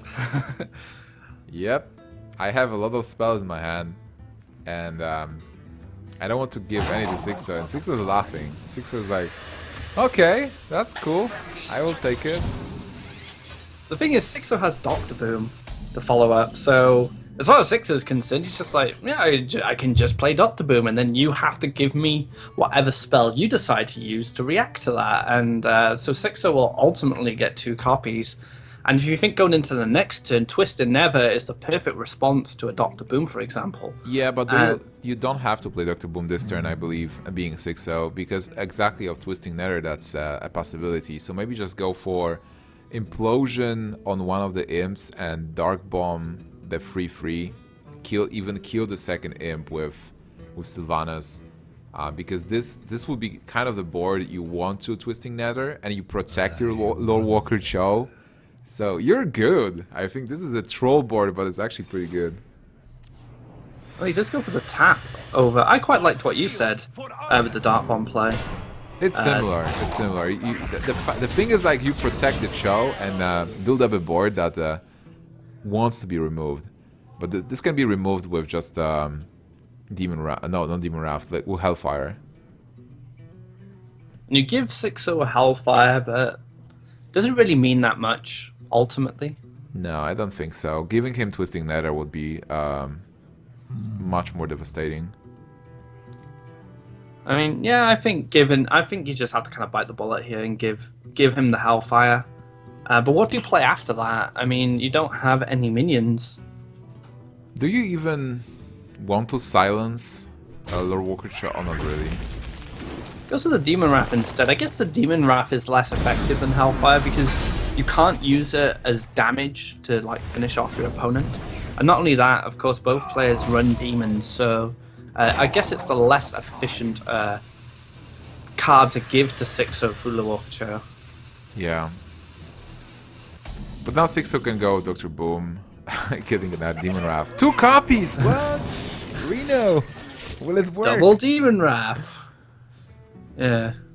Yeah, giving Demon Wrath is a good thing because you're not giving your opponent more burst. And this is about everything. Like, this match is about board control, it's about burst, it's about card advantage as well. So that's why I think that was good from Thijs' perspective. But now do you just... there is no Big Game Hunter here. You can Siphon Soul Dr. Boom. You don't have to Twisting Nether yet. Yeah, I think I was just thinking what would be better. I think I prefer Siphon Soul. Because you can tap again then. And dig deeper into the... Oh, let me count the cards too. No, you can't tap again. But, you know, I think, like you said, keep and hold of your Twist and Never. You might as well, because he's going to develop another board eventually, and that's just a clean response to it. There's still no Arcing Golem for 6-0, so Alexstrasza is a big minion you can play on board, especially after you've seen Siphon Soul. But you don't get a chance to burst yet. But on the other hand, if Alexstrasza survives, you'll be in a great shape, and you have the silence for a possible taunt. But you're also telling Thijs, I might have the burst in my hand. You know, this might be a way to get Thijs to say use Reno if he had it. But he doesn't have access to that. He doesn't even have access to Dr. Boom, so he may feel a Twist and Never might be needed at this point. I wonder if Thijs would just go for Lotheb / Belcher, and then Xixo can respond with Iron Begao, and he will still have 8 mana for something, but no lethal. He'll be at 5, 30, 1 damage off with PO. But if he gets Arcing Golem, will that be enough? Not enough mana. Oh man. Yeah, it's looking like Lotheb Belcher seems like the best play to lock out potential burst from hand. Yeah, it looks like Thijs agrees as well. There is a chance with the bomb lethal if he goes, because he will be able to Iron Beak and Power Overwhelming. And there's Arcing Golem. Yeah, but he will not be able to fit that in. He only has 2 mana floating, so that will be 12. So he will need to hit face with for 2. He might actually go with the bomb right now. Just attack with the bomb, and if the bomb lands on face, like 2 damage, you just win. You might as well take the risk at this point, because even if you don't win this, turn, Thijs still needs a way to deal. A way to deal with Alex, but not only that, he needs to heal as well, because now Xixo's sitting on a lot of burst damage. Xixo's going for the silence first. Alright, is he going to go for the bomb? He can still go for power overwhelming on the bomb. And Ooh, alright, so that's not he it. missed there. Okay, sure. So do you hit face or do you clear? I think you just clear minions at this point. Yeah, well, if there is no Reno, like even if there is a Reno, like there is only 4 mana remaining, so you'll have to do something like a Shadow Flame. There is still, is there a Shadow Flame open here? Like, can you Shadow Flame something? You could PO the low fab. You can faceless Alex Straza if you really want to and Shadow Flame that, but you will lose some burst you have. If you, this is tough. Like, you kind of need to copy the Sludge Belcher to stay alive. True. Or at least try to, but you can't. Yeah, so you copy the Sludge Belcher. Yeah, that's alright. Yeah, and then you Shadow Flame after you hit. But the problem is like you're selling your burst, so you did clear the board quite nicely. But now, is there free damage that he needs to clear this Belcher, and then just deal 3 more damage to face? How can he do it? He can PO Belcher and then Big Game Hunter. That's 4 mana. Oh, 4 mana, that 7. that Belcher's a problem. Oh man, is there lethal? He's missing 1 mana, I think. So if you... Can you clear the Belcher and the token as well? Like, you need Dark Bomb for... Okay, so you need Dark Bomb for 1-2. And then you need Arcane Golem and PO to win, which is 4, 6 mana. And you have only 4 mana open. Was there an option to kill? No, not really. This is really efficient way of dealing with most of it, at least. I mean, he has a board of 1/1s now, forces Thijs to start clearing stuff, or at least Reno-ing to stay alive. And yeah, if these tokens are going to get dealt with, the 1/2 is not going to stick around very long, and then we have the burst combo in hand. Yeah, absolutely. I was just looking for sneaky lethals, but Xixo is in absolute control of this game for now, and he has the combo in his hand. So this is Arcane Golem with PO 16 damage there, and he can easily deal with the 1/1 taunt. And Thijs is not too happy, although he accepts his fate, and he's going to tie a 1/1 with Xixo. So this is what I kind of expected from these two players in this match. It's going to be very back and forth. I wouldn't be surprised if it's a 3-2. But I said that last time and it was a 3-1, so I don't want to curse any player here. Yeah, anything can happen, but looking at the matchups, the Reno lock will stay for Thijs. If Shaman faces that, Shaman should struggle versus Reno lock, unless it gets a God Hand. If it doesn't get a God Hand, Reno lock should normally, with a normal draw, just... if it gets Reno, right, like stop the burst early, get maybe to 15, and then slam Reno and just win right there. And Shaman versus Druid has a chance to win. So I think it's kind of like a 50-50. What do you think about Shaman versus Druid? I think it's a 50-50 as well, just because Druid can just snowball out of control with the ramp and just put too much pressure on the board. But Shaman, again, is another class that can snowball out of control with early Eternal Trogs. What do you think? Patron Reno lock is... I've had many opinions on what this matchup should be. What do you think it is? Do you think it's in the Reno lock's favor? I think Reno lock has a lot of clear potential, and it should be able to win this, especially because if you look at this matchup from the perspective of the old Patron versus Handlock, Handlock could die if there was Warsong before nerf, but after the nerf, Handlock got better and better. And Reno lock should be able to deal with the board. So I think it's in favor of Reno lock. What do you think about it? Well, Trump. When I was talking to Trump about this, Trump believes that it's in Reno's favor and heavily in Reno's favor. Yeah. Subtle on the other hand feels it's more even because the AOE clears of the Reno lock are far more situational because they're only one-offs. And of course, like Shadow Flame needs an activator. Hellfire's a clean way. Twist and Never is a very expensive way and might not even get play. So one thing I believe Soto was saying that if Patron plays the tempo game and just plays aggressively, they can bring it to kind of a 50-50. But I believe it's in Reno's favor mainly because the heals definitely swing things out of range for the warrior, but it does depend on drawing those Hellfires, those Shadow Flames, like key moments where the warriors develop those patron boards. So it can kind of swing, but I can see why he thinks it's 50-50 because it's very circumstantial for both players of what they need to win the game. Yeah, and there's absolutely. a Hellfire. there is a Hellfire, and overall I think Reno Lock can also go for the sustain game, where you just respond to all the threats from Patron. But even though Reno Lock can have an advantage, let's look at those hands overall. So, Xixo, he has Deathspite, he has Whirlwind, he has Patrons, and he has Dr. Boom. He also has Big Game Hunter for a possible Molten Giant if it shows up somewhere along the way. So he has a lot of great tools and a really good hand. What do you think about Reno Locks?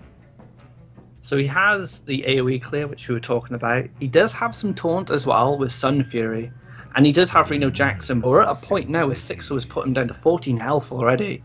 So we're probably going to see a Reno come down next turn if he's not careful. And this Acidic Swamp Ooze Demon Wrath play is absolutely brilliant. Yeah. Clears the board and clears the weapon. It stops the Patrons from showing up, and then you just open the way for either Reno or Thorison, where if you feel like you're not threatened on board, and Patron, how much burst can Patron really generate? Like, you have no charge. Either you only have Grommash, but on turn 6 Grommash will not be an option, and you can have a weapon, but there's like a certain amount of damage you can pack, maybe double Enrage if you really want to play around that. But if he feels there is not enough damage on this board, he might just slam Thorison here instead. I mean, even if he had like Crocon Elite and double Enrage, he still wouldn't be able to kill him. And now Thijs drops the Thorison, and now things start to swing in Thijs' favor a lot more. He already has the combo, by the way. He did pick up that Faceless, so he has the 6 mana combo for 16 damage. Yep, that's a lot of damage as well. So once Thijs sustains the board, it'll be a turn or two before Thijs can close out the game with just the combo.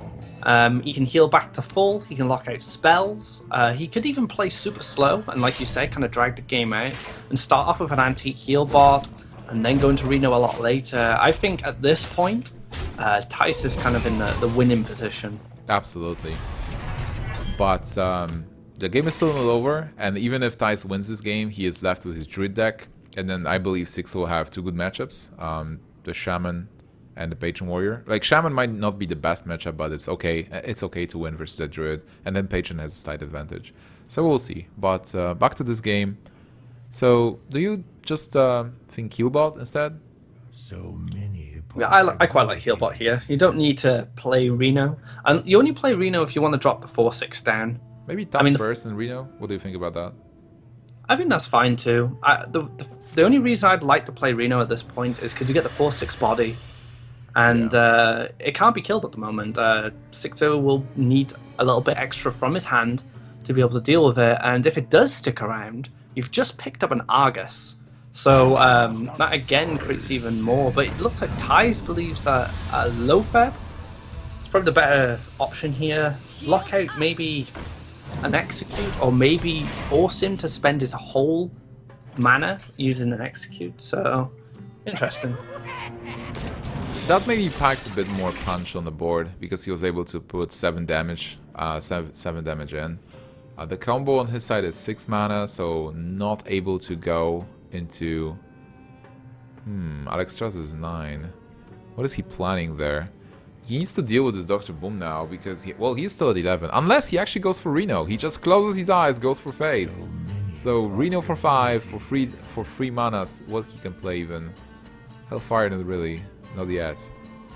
I think he has 2 game plans. He can either clear the board and set up Alex next turn and then set up combo, or you can kind of go the way you said and drop Reno, close your eyes, be super aggressive, force 6 of the trade, and it looks like he prefers that, unless he's going to go for the Hellfire and then Reno. I quite like that. Yeah, that's a good one as well. He can actually die here. He can. What? 3. Oh, that was close. Oh my god, he took that risk. He was like, I'm not going to die to double bombs for 4. Wow. That was risky, but you know, look at the reward he got from it. Back to full health. 4-6 on board. Gets Alex next turn. Drop the 8-8, and then he just has the combo in hand ready to win. So yeah, I think it was worked out pretty well for him. Yeah. But that one moment was really dangerous. Xixo getting a nice... Oh, he didn't cast the inner rage here. So he knows that Hellfire is not coming anymore. Why would you not cast inner rage? Or maybe he ended it... Look at his face. Did he end turn before drawing the card? I think he did, yeah. He doesn't look impressed. So here, I would like to see Alex come down and just hit the face of Reno. You're not going to be burst down from 30 at this point. And then you force Xixo to start trading. If he doesn't armor up or use the armor smith, you should just have lethal. Yeah, but there is this armor smith, as you say, so... But still, an 8-8 on board. Like, he will need to do something with the Extraza. She doesn't only deal damage. It's still a dragon you need to deal with. Fortunately for Xixo, he does have the big game hunter sitting there. So he does have a response to that. I guess it depends what he wants to do with Reno Jackson. Maybe just clear up the patron. Yeah, I guess. Like, you want to get some value out from it. And also, I think killing the patron conceals the combo a bit. It's like, if you go for face, it's like saying, hey, I want to burst you down right now. But if you kill a patron, it sends a signal to Xixo. It's like, hey, we're still playing the trading game. I'm still in the trading game. I'm alright. I don't have like 16 damage in my hand. We're still playing Hearthstone. Don't worry. No need to panic. Exactly. Alright, so he gains 1 armor so far. If he armors up, he does get out of range, right? Yeah, he will be at 18, and Thijs will need to get something like a Dark Bomb to finish things off, or Dark Peddler into some more damage, because at the moment he has 16. Gets off a 2-card Battle Rage now if he wants. Another Armor Smith. Can Xixo play the sustain game and actually escape the range with those double Armor Smith? Like, you know, like versus Freeze Mage, basically get so much armor, you're untouchable at some point. This is the advantage of Leroy instead of Arcane Golem, because Leroy was kind of the first popular version of this deck. VLPS, I think, was one of the kind of inventors of it. Although Arcane Golem lets you not have Forsen involved in the combo, so you can just combo without him. But if he had the Leroy version, he would have just killed him. Yeah, that's true. And now Thijs is in a bind, like, do you Siphon Soul the Armor Smith? Like, you probably would like to get something like a Shadow Flame, maybe.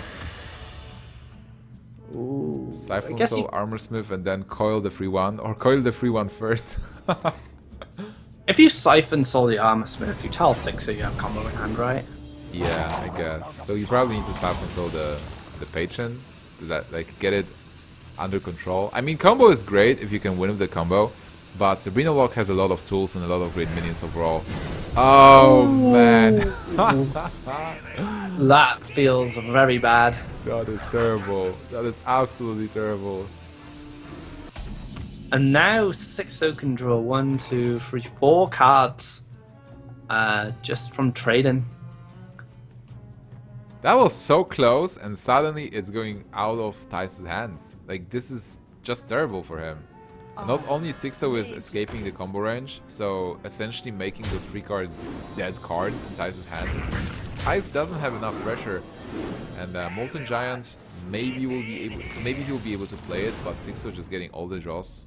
He's in a great position, and no more clears for Thijs at this turn. He needs something like a Shadow Flame. And even with the Shadow Flame, he might need to Shadow Flame the Arcane Golem. But look at Xixo's hand. He just drew most of his deck, so Xixo's going to be able to set up a win condition for next turn now. So Thijs is going to need one of these AoE clears to stay in the game.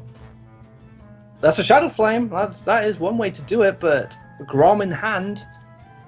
Yeah, can he survive this? He Yeah, can, I think, right? yeah, he has Molten Shadow Flame into Belcher. So that's something. Is there a good way to... Actually, wait. Is there a way to deal with the 1-2? Yeah, there is a way to actually survive with the 1-2 because I think Thijs will be left on 1 damage, on one point of health. You can also heal bot. You could heal bot as well. Arcane Golem, Shadow Flame, if you want to do it that way. But the Molten Giant way is just so much better. How is he going for the heal bot? Over the Belcher here.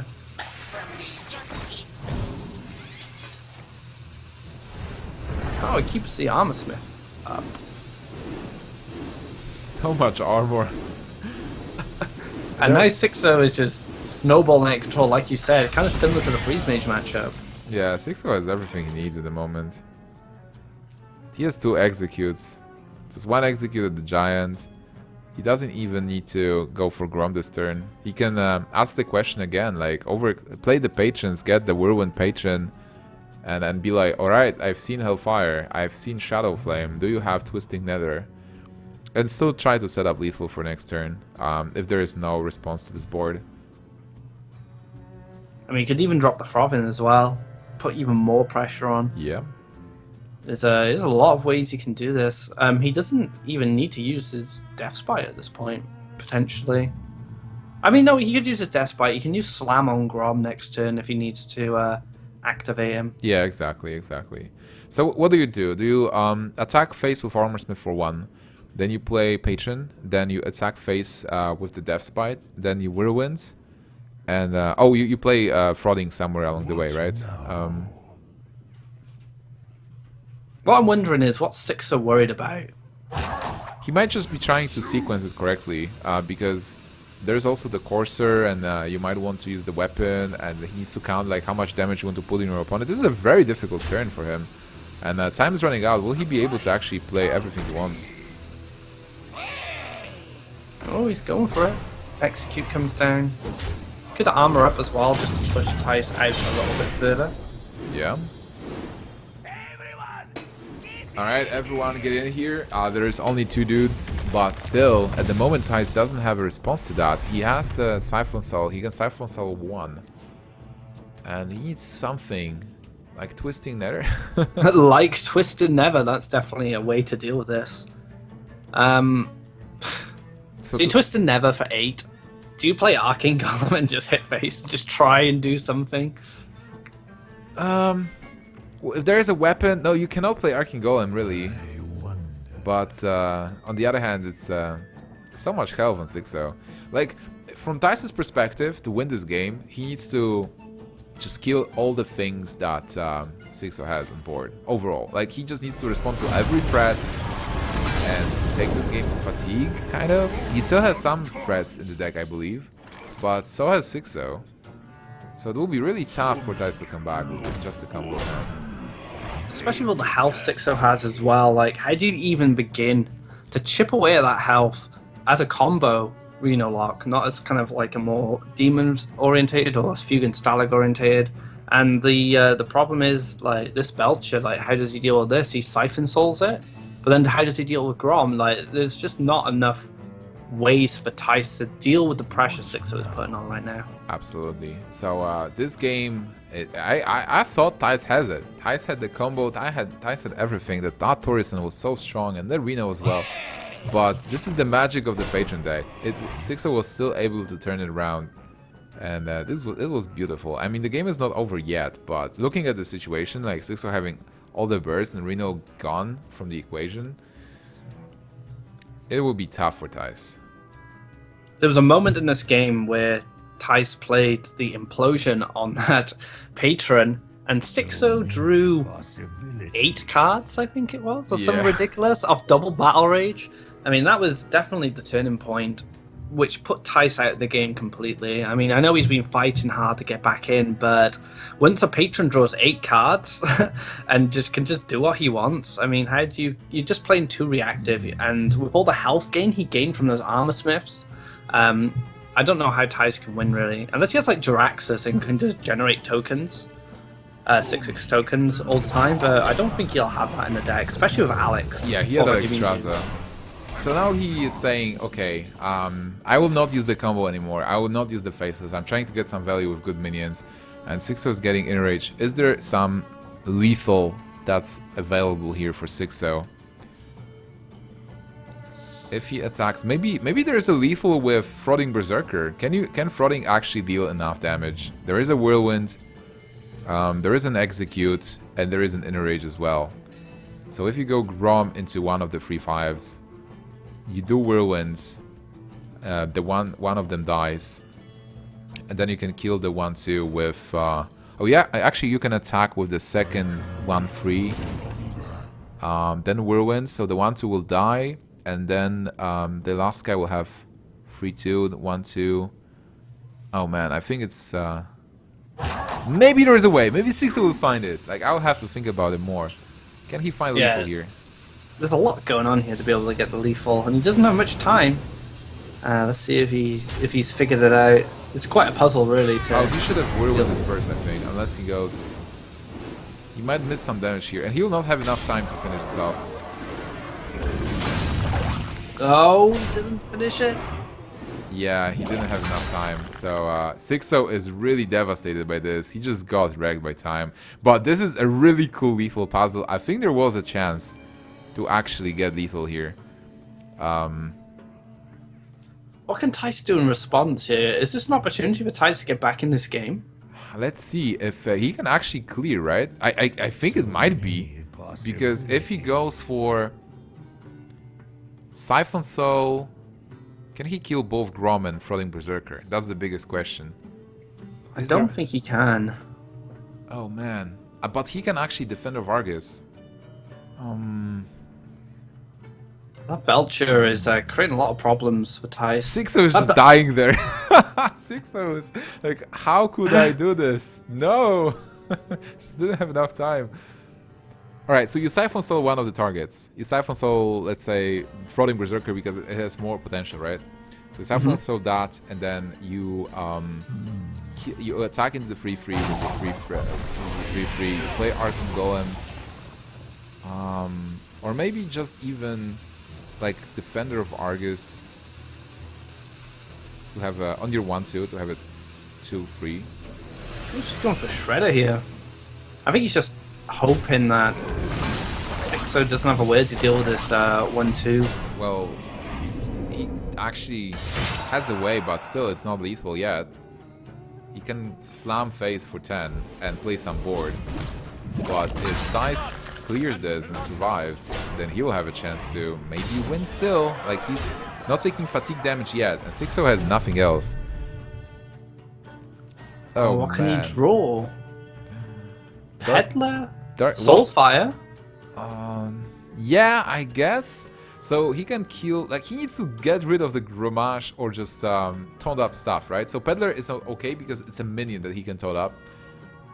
And he can tone up with the 4/3 as well. It's a Soulfire. There is a Soulfire and a Mortal Coil. What does that change? He can Soulfire Grom. And He then can- coil it. Oh no, he cannot. Oh man. So he can clear... So he can use Arcane Golem here. So he can clear the one with the Soulfire. So he can Power Overwhelm the Arcane Golem. He can clear the 3/3 with Soulfire. He can clear the 1/2 with the Shredder, then run the Arcane Golem into Grom. Yeah. And then Xixo has nothing. And he's on fatigue. I know that Thijs is low, but if he doesn't discard Dr. Boom, I don't think Dr. Boom even matters at this point. Well, it's yeah, like he will have minions, right? Like, we still don't know exactly what Xixo has in the deck, but no, we know what Xixo has in the deck. He has nothing. What Thijs is in the deck? Like, how many cards does he have? Wow. Xixo just conceded, but was that actually how many cards Thijs had? He must have had at least 5 to 6. Okay, all right. Wow, but that match was just crazy good. Was that lethal? I still don't know. I think there was something, but this is a great Reddit puzzle, right? I think it was lethal. I don't think Xixo would have went for it unless it was lethal. But he may have figured it out a little bit too late. And it wasn't an easy puzzle to solve. I mean, there was a lot of kind of sludge belcher interaction to go into, and when those sludge belchers pop open, that takes time, and maybe that he didn't take into account the time that would take, and cost him the game, unfortunately. So if he goes with, all right, like I'll just need to revisit that. I cannot. I have to know if he really messed it up, and it seems like he did. He just didn't have enough time. But now we're back with the Druid versus Patron. So overall, a slight advantage to Patrons, especially if they can go Death Spite into Grim Patron to something. But on the other hand, Thijs has an okay opening with Innervate Coin and Thorison. Yeah, but Xixo has a good hand too. He's got that Death Spite ready for the Grim Patron. It will also make the Dread Corsair a lot cheaper. So if Xixo does find an Inner Rage, things will be very tough for Thijs, because having that Inner Rage Death Spite Patron combo on 5 can be absolutely devastating for the Druid. I was just looking at Xixo, and I wonder how much mental damage he took by not killing Thijs with in that situation, and getting punished for that and losing that match.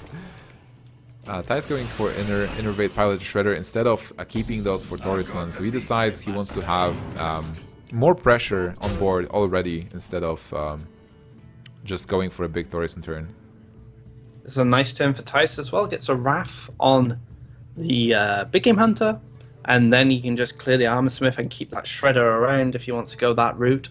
Keeper might be better actually. Or is it? If he goes Coin Keeper, kills the 4-2 with a Keeper. First attacks into Armor Smith. He has 2 minions on board, and Wrath is quite good versus Patrons overall. So if you have those minions and you have pressure, but he will not have anything on turn 4, only Wrath, and that's a tough turn. Although I think that turn does actually play nicer looking at Xixo's hand, because if he plays Death Spite into Dread Corsair, then you just have the Wrath on turn 4. So this might actually line up quite nicely for Thijs, based on if Xixo plays a Dread Corsair or not. Alright, so he goes for... I think he will play Dread Corsair here, just to block an attack. Like, it's a minion that blocks the Shredder. But on the other hand, do you really Wrath? Like, Wrath is super needed for the Patrons, so he might actually consider just attacking with the 4-2 into the 3-3, and then playing Aspirant. Yeah, I suppose so. Although, if you Wrath this, you force a Death Spite onto potentially your Pilot Shredder or your Aspirant, and then your Shredder will be able to do the same thing that Wrath does anyway, if he does commit Patrons this turn. You're right. No Inner Rage for Xixo, so this means if he goes for the Patron, it's not ideal. So do you clear something, then play Belcher? Or do you keep the Axe for the Patron? I mean, I think you want to keep this Axe around for now, but leaving the Druid, leaving the Aspirant up will let Thijs play Thorson if he wants. Yeah, that's right. Yeah, this is a tough turn. Maybe you can just slam the Aspirant and go with your weapon into Shredder. Okay, so he hopes there is no Thorison. So he's trying to prepare himself, like force Thijs to attack with either Hero Power or both minions into Belcher, and he hopes there is nothing big coming on turn 6. And like turn 6 for Druid is mostly Thorison, sometimes Sylvanas, but most of the time it's just a 5-drop. Like they do not have that many 6-drops. Yeah, it looks like he's decided with Thorson. I was just thinking, is Druid of Claw maybe a little bit better? Because it tanks the weapon. But I think just getting Thorson down now and forcing him to use that Death Spite might be better overall. Because once that Aspirant goes, he wouldn't be able to play Ancient of Law next turn. So if he does clear the Aspirant this turn, at least he can drop the Ancient of Law next turn with the Thorson coming down. Yeah, I think Thorson was just amazing from Thijs, and it was great. It's dealing damage, it's putting Xixo lower. Right now, Thijs is the one with initiative, with more minions that have to be cleared, and Xixo still not finding the second whirlwind effect to go with the Patrons. He'll have to decide how to protect the Belcher maybe. So if he slams Thorson, he might maybe like slam on the 2-3, then slam, see what he draws, attack into Maybe even Shredder. Oh, he's going for the Patrons, because they will be protected by the Belcher, and he can still execute. Alright, interesting. I mean, you can still clear the Aspirant with the Belcher, and the Belcher's going to stick around on 2 health, and that might just be enough at this point. Not even executing to not face something like a Doomsayer. So now Thijs' turn is a little bit more difficult. He doesn't have any spells to offer as removal for these patrons. He might just need to drop the 5/5 body and just draw some cards and just try and find answers next turn. And that's not a great minion to get from the Shredder from Thijs' perspective, because now he can generate an extra patron. Yeah, so instead of going for Lothab, he will need to draw the cards and draw into those valuable cards that something like basically combo to be able to push and then clear, or maybe combo Innervate. But for now, we can see why this matchup is good for the Patron player. Xixo can draw a lot of cards, he can deal with this board easily and extend his board as well. Yep, you can slam his own patron, so he draws 1 card from that, and then he's going to draw 4 cards from Battle Rage, followed by he can run his 1/2 into the 5/5 and execute that if he wants to do it that way, or he can just even run the 3/2 patron. He's got an Inner Rage as well for an extra patron, could play Armorsmith. So much he could do at this point. Do you want to play Frauding? Like Frauding Inner Rage the Patron, which is the 3/2, attack into the 5/5, attack for 1 with taunt. With this you protect possible patrons. Shouldn't be too hard on a possible swipe. You are having a lot of minions on board though. Yeah, I quite liked playing the Frothin at that point, because it would become, what, a 5/4? And then that can challenge another Agent of Law, it can challenge a Lothab. It would only need one more damage interaction to kill a Druid of the Claw. But it looks like Xixo wanted to go for more card draw. Maybe if he thinks that Thijs has like a way to swipe this board, he might just force him to draw cards. Yeah, Swipe and Wrath will deal with the patrons, but Thijs is neither. So what he can maybe do is Living Roots the 1/2, then Druid of the Claw charges 1 the 3/3s, and that will be 5 mana, so he can hero power 1 of the 3/1s. Yeah. You can't just leave this around, right? This board. Going for a Lothab, it seems, just to lock out any potential Whirlwind effects coming up. It doesn't lock out Execute, so Xixo does have that available to him if he wants it. But things are looking pretty shaky for Thijs at the moment.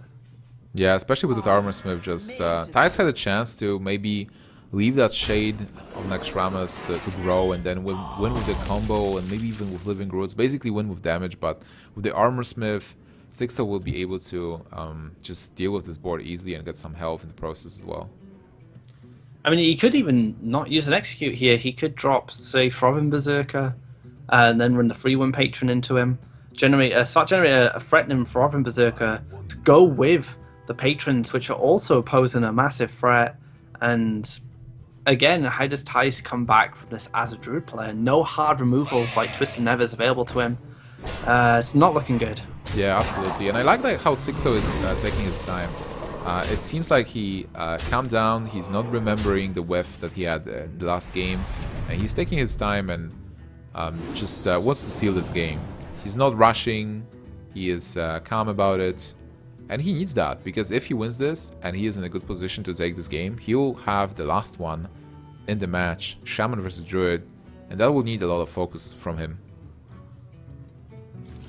Ancient of Law gonna try and find something to help sustain Wrath. Is not enough at this point. How much damage is there from Xixo in this turn? 6, 7, 10. So Gramash will be 1 off, I believe. Taskmaster is not bad. Like, Xixo can just take it slow. Xixo can do whatever he wants at this point. Which is unfortunate for Thijs, because this game's gone out of his control. He's trying his hardest to find some way back into it, but As we know, like Xixo has double execute, so anything that becomes too much of a threat can just be dealt with simple 1 mana spell. He has damage in hand with Cruel Taskmaster. He just picked up another weapon, and he's just generated. Look how much health he's generated. Yeah, I know, right? So with the Armor Smith, he is absolutely safe and secure. The only thing that he might be concerned about is that he cannot play any more minions. He has 7 on board. It's like, look, he cannot play Frauding. What do you do? He's used 2 mana, drawn so many cards, cleared an Ancient of Law, and he has 7 mana to spare, drop a weapon, swing for face. See if Thijs has an answer to this, but I don't think he does. Yeah, this is something you want to do in Hearthstone tournaments, right? When you're in the top 8, fighting for the top 4 spot, just chilling, you know, having this match that cannot be lost, being at 35, knowing what Druid can play. There is a swipe though, so maybe there is a small way to clear this board. Is there? If you do like Living Roots on 1 free, and then you swipe, still not really. Yeah, there doesn't seem to be a way to do this. Without having Force and hit a lot of these spells. Going for card draw here just to see if you can find anything. Another Living Roots. Wait, can he? Yeah, he can actually clear patrons. Yeah. So that will be 6, 7, 8, 9 damage. Yeah, so I believe he can actually Living Roots into the free 2s and then swipe. I can see. Alright, Thijs concedes. Like, Doesn't even want to deal with that nonsense right now. Just get into the next game and see if he can get the win. So this series has gone 2-2. So far, like we expected, a 3-2 from players of this caliber. Face Shaman versus Druid. Who's your money on here, Nimsh? Oh man, Face Shaman versus Druid. So if Face Shaman has a really good opening, it will be hard. I think Face Shaman has an advantage overall in this matchup because Face Shaman is super stable, super solid in a way that you want to get the 1-drops and then deal some damage with the minions in the very beginning. And if you do that, you just burst down the Druid and the game ends. And as a Druid, you need to get specific cards that you're mulliganing for. So you need Living Roots, you need Innervate into Keeper, or Innervate into Swipe, or Wild Growth on 2 and then Keeper, Wrath. Those are the cards you need. So I would give an advantage to Shaman, but looking at Thijs' hand, he got those good cards he wanted, or at least some of them. Yeah, he got quite a few of them, but Xixo kind of has almost a dream hand. If that Sir Finley was a Tunnel Trog, things would be great because you could like Tunnel Trog and the Totem Golem to coin Feral Spirit, but he can still do that with the Finley if he chooses. So things are looking pretty nice. He decides to go for the Totem Golem first, which I think I prefer, just because you're going to force a Wrath from your opponent at this point. Yeah, it's not even forcing Wrath, it's more about asking him, do you even have a Wrath? There is an Innervate, wow, so that's a perfect hand for Thijs, more or less. Like, this is exactly what you want. Just cheat in with those free cards and be able to get advantage. So Pilot the Shredder instead that contests the free 4, and Xixo is shaking his head because this is exactly what you don't want to see. I mean, this is Thijs taking the initiative on board now, so if Xixo decides to go face here, this gives Thijs an opportunity to Wrath the 3-4, use one of his 1-1s to clear it up, and then the Shredder can take care of the 1-3, and he's stuck with his Shredder on board, which Xixo is going to have a bit of problem dealing with unless he expends some damage. Oh wow, he does go for the clear here. Yeah, well, he hopes that there is, because Thijs had a really good opening, Living Roots into Innervate Shredder, so you hope there is no Wrath just coming for you, or no Shade. You really hope there will be just a hero power here, but we know Thijs has a Wrath open, so he can clear the 3-3 with the Wrath, kill the 1-3 with the 4-3, go for face, and then he has another Shredder on turn 4, so this is beautiful for Thijs. This is the type of hand you need. If you're going to beat this Shaman, you need these sticky minions, which will race the Shaman as well. I mean, 4 damage every turn from each of them is quite a lot once it stacks up. Xixo might not be able to ignore them, but if he does clear them, they pop another minion out, and then you have to deal with that. So it may just come down to a race at this point. Yeah, Xixo is opening his eyes. He's like, he can't believe this. This is literally the worst case scenario for him, and this is mostly why also people are not clear on the Druid matchups. Because if you play Druid, if you get those kinds of hands, you just win versus aggro decks without problems. Like, you dominate them. But if you don't, you lose. Where some decks, they don't have innervates. They have a bit more clear situation where you either get the normal curve and you have a good situation, or you don't and you just lose. With Druid, it's so weird sometimes. And Thijs just keeps having answers. Deals with these Spiral Spirits now. Xixo's locked out of 2 mana. He might tap here, but now he's staring down this board, which will just keep clearing the stuff that Xixo throws down. He can't even use the Argent Horse Rider, and if he could, I mean, it's not going to be able to do much. He goes for the Rock Biter, so now Xixo's in a situation where he has to start clearing minions with his damage spells, and that's not what you want to do. Like, you want to be the aggressor, which he hasn't had the opportunity to do yet.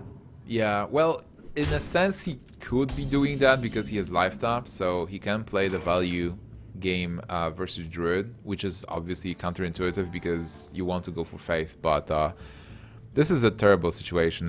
Fortunately for him that Abusive can actually clear the 4/4, so you can just use a Horse Rider and go into it. It's 4 mana though, but it's something, and he decides to Crackle instead. Oh, we get to 6 as well.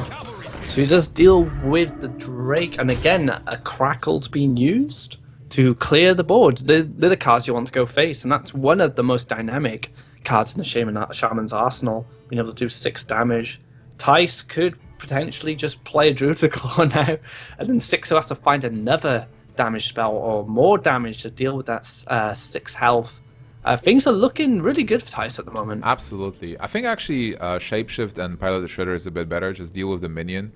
Because we've seen something like Flametongue Totem coming from Xixo. And at this point, Thijs, because he knows he has Dr. Boom on turn 7, he can just go for simple, honest play, where Xixo is basically behind. The buffs won't work, he won't have the minions. And he is, in the end, he is a Shaman deck. And Shaman without board has a tough situation. There's that Flametongue token which we were talking about. It's good he cleared up that Argent Horse Rider. Uses another Rockbiter weapon to try and fight for board. Uses Lava Shock as well, so that's 2 Rockbiters, a Crackle, and a Lava Shock, and a Tempo Abusive Sergeant, just to stay in this game. And Thijs has Dr. Boom coming down this turn. Or Ancient of Law if he fancies it, but he's at 27 health on turn 7. How does an aggro Shaman win this game? Will Xixo just concede here? There is a Savage Roar coming in, so with the Savage Roar, that's it. And Xixo knows this is over. Thijs knows this is over. We know this is over, and this is in fact over. And Thijs is going to be the final player who's going through to the top 4 tomorrow. He will be joining Ostkaka, Ekop, Pavel. So those 3 players have already gone through, and of course Thijs will be making the last player there. So Ostkaka, Ekop will be our first game tomorrow, I imagine, followed by Pavel Thijs. So, we've had some really good games today. Lots of back and forth as well. Nothing's been too one-sided. Yeah, I have to agree. And we had this amazing moment where Xixo had a puzzle, lethal puzzle, that I'm like, after we finish the cast, I'm just going to do my math and spend 2 hours figuring it out. or probably just go on Reddit. So I'm sure somebody already had it, if it was lethal or not, or what was the sequence. But it was a really cool day, and we had a lot of interesting matches overall, and great top 4 as well, super stacked. And tomorrow, guys, we'll have the top 4 play.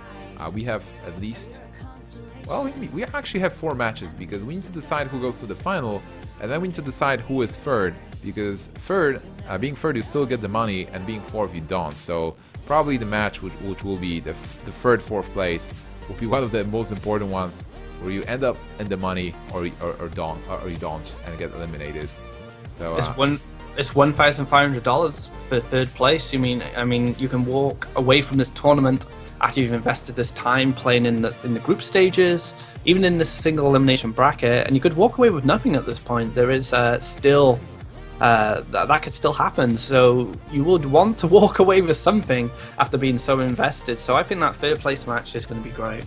Absolutely, absolutely. And this is $10,000 overall, so big thanks to sponsors. Shout out to sponsors for giving us an opportunity to cast and have this amazing tournament with so many top tier players. But for today, that will be it. So, Aqua, any final words to close the day? Just some great play from all players. Especially liked seeing Xixo and Thijs go at it there. I mean, the Sludge Belcher animation kind of biting Xixo there. But overall, I think everyone played really well.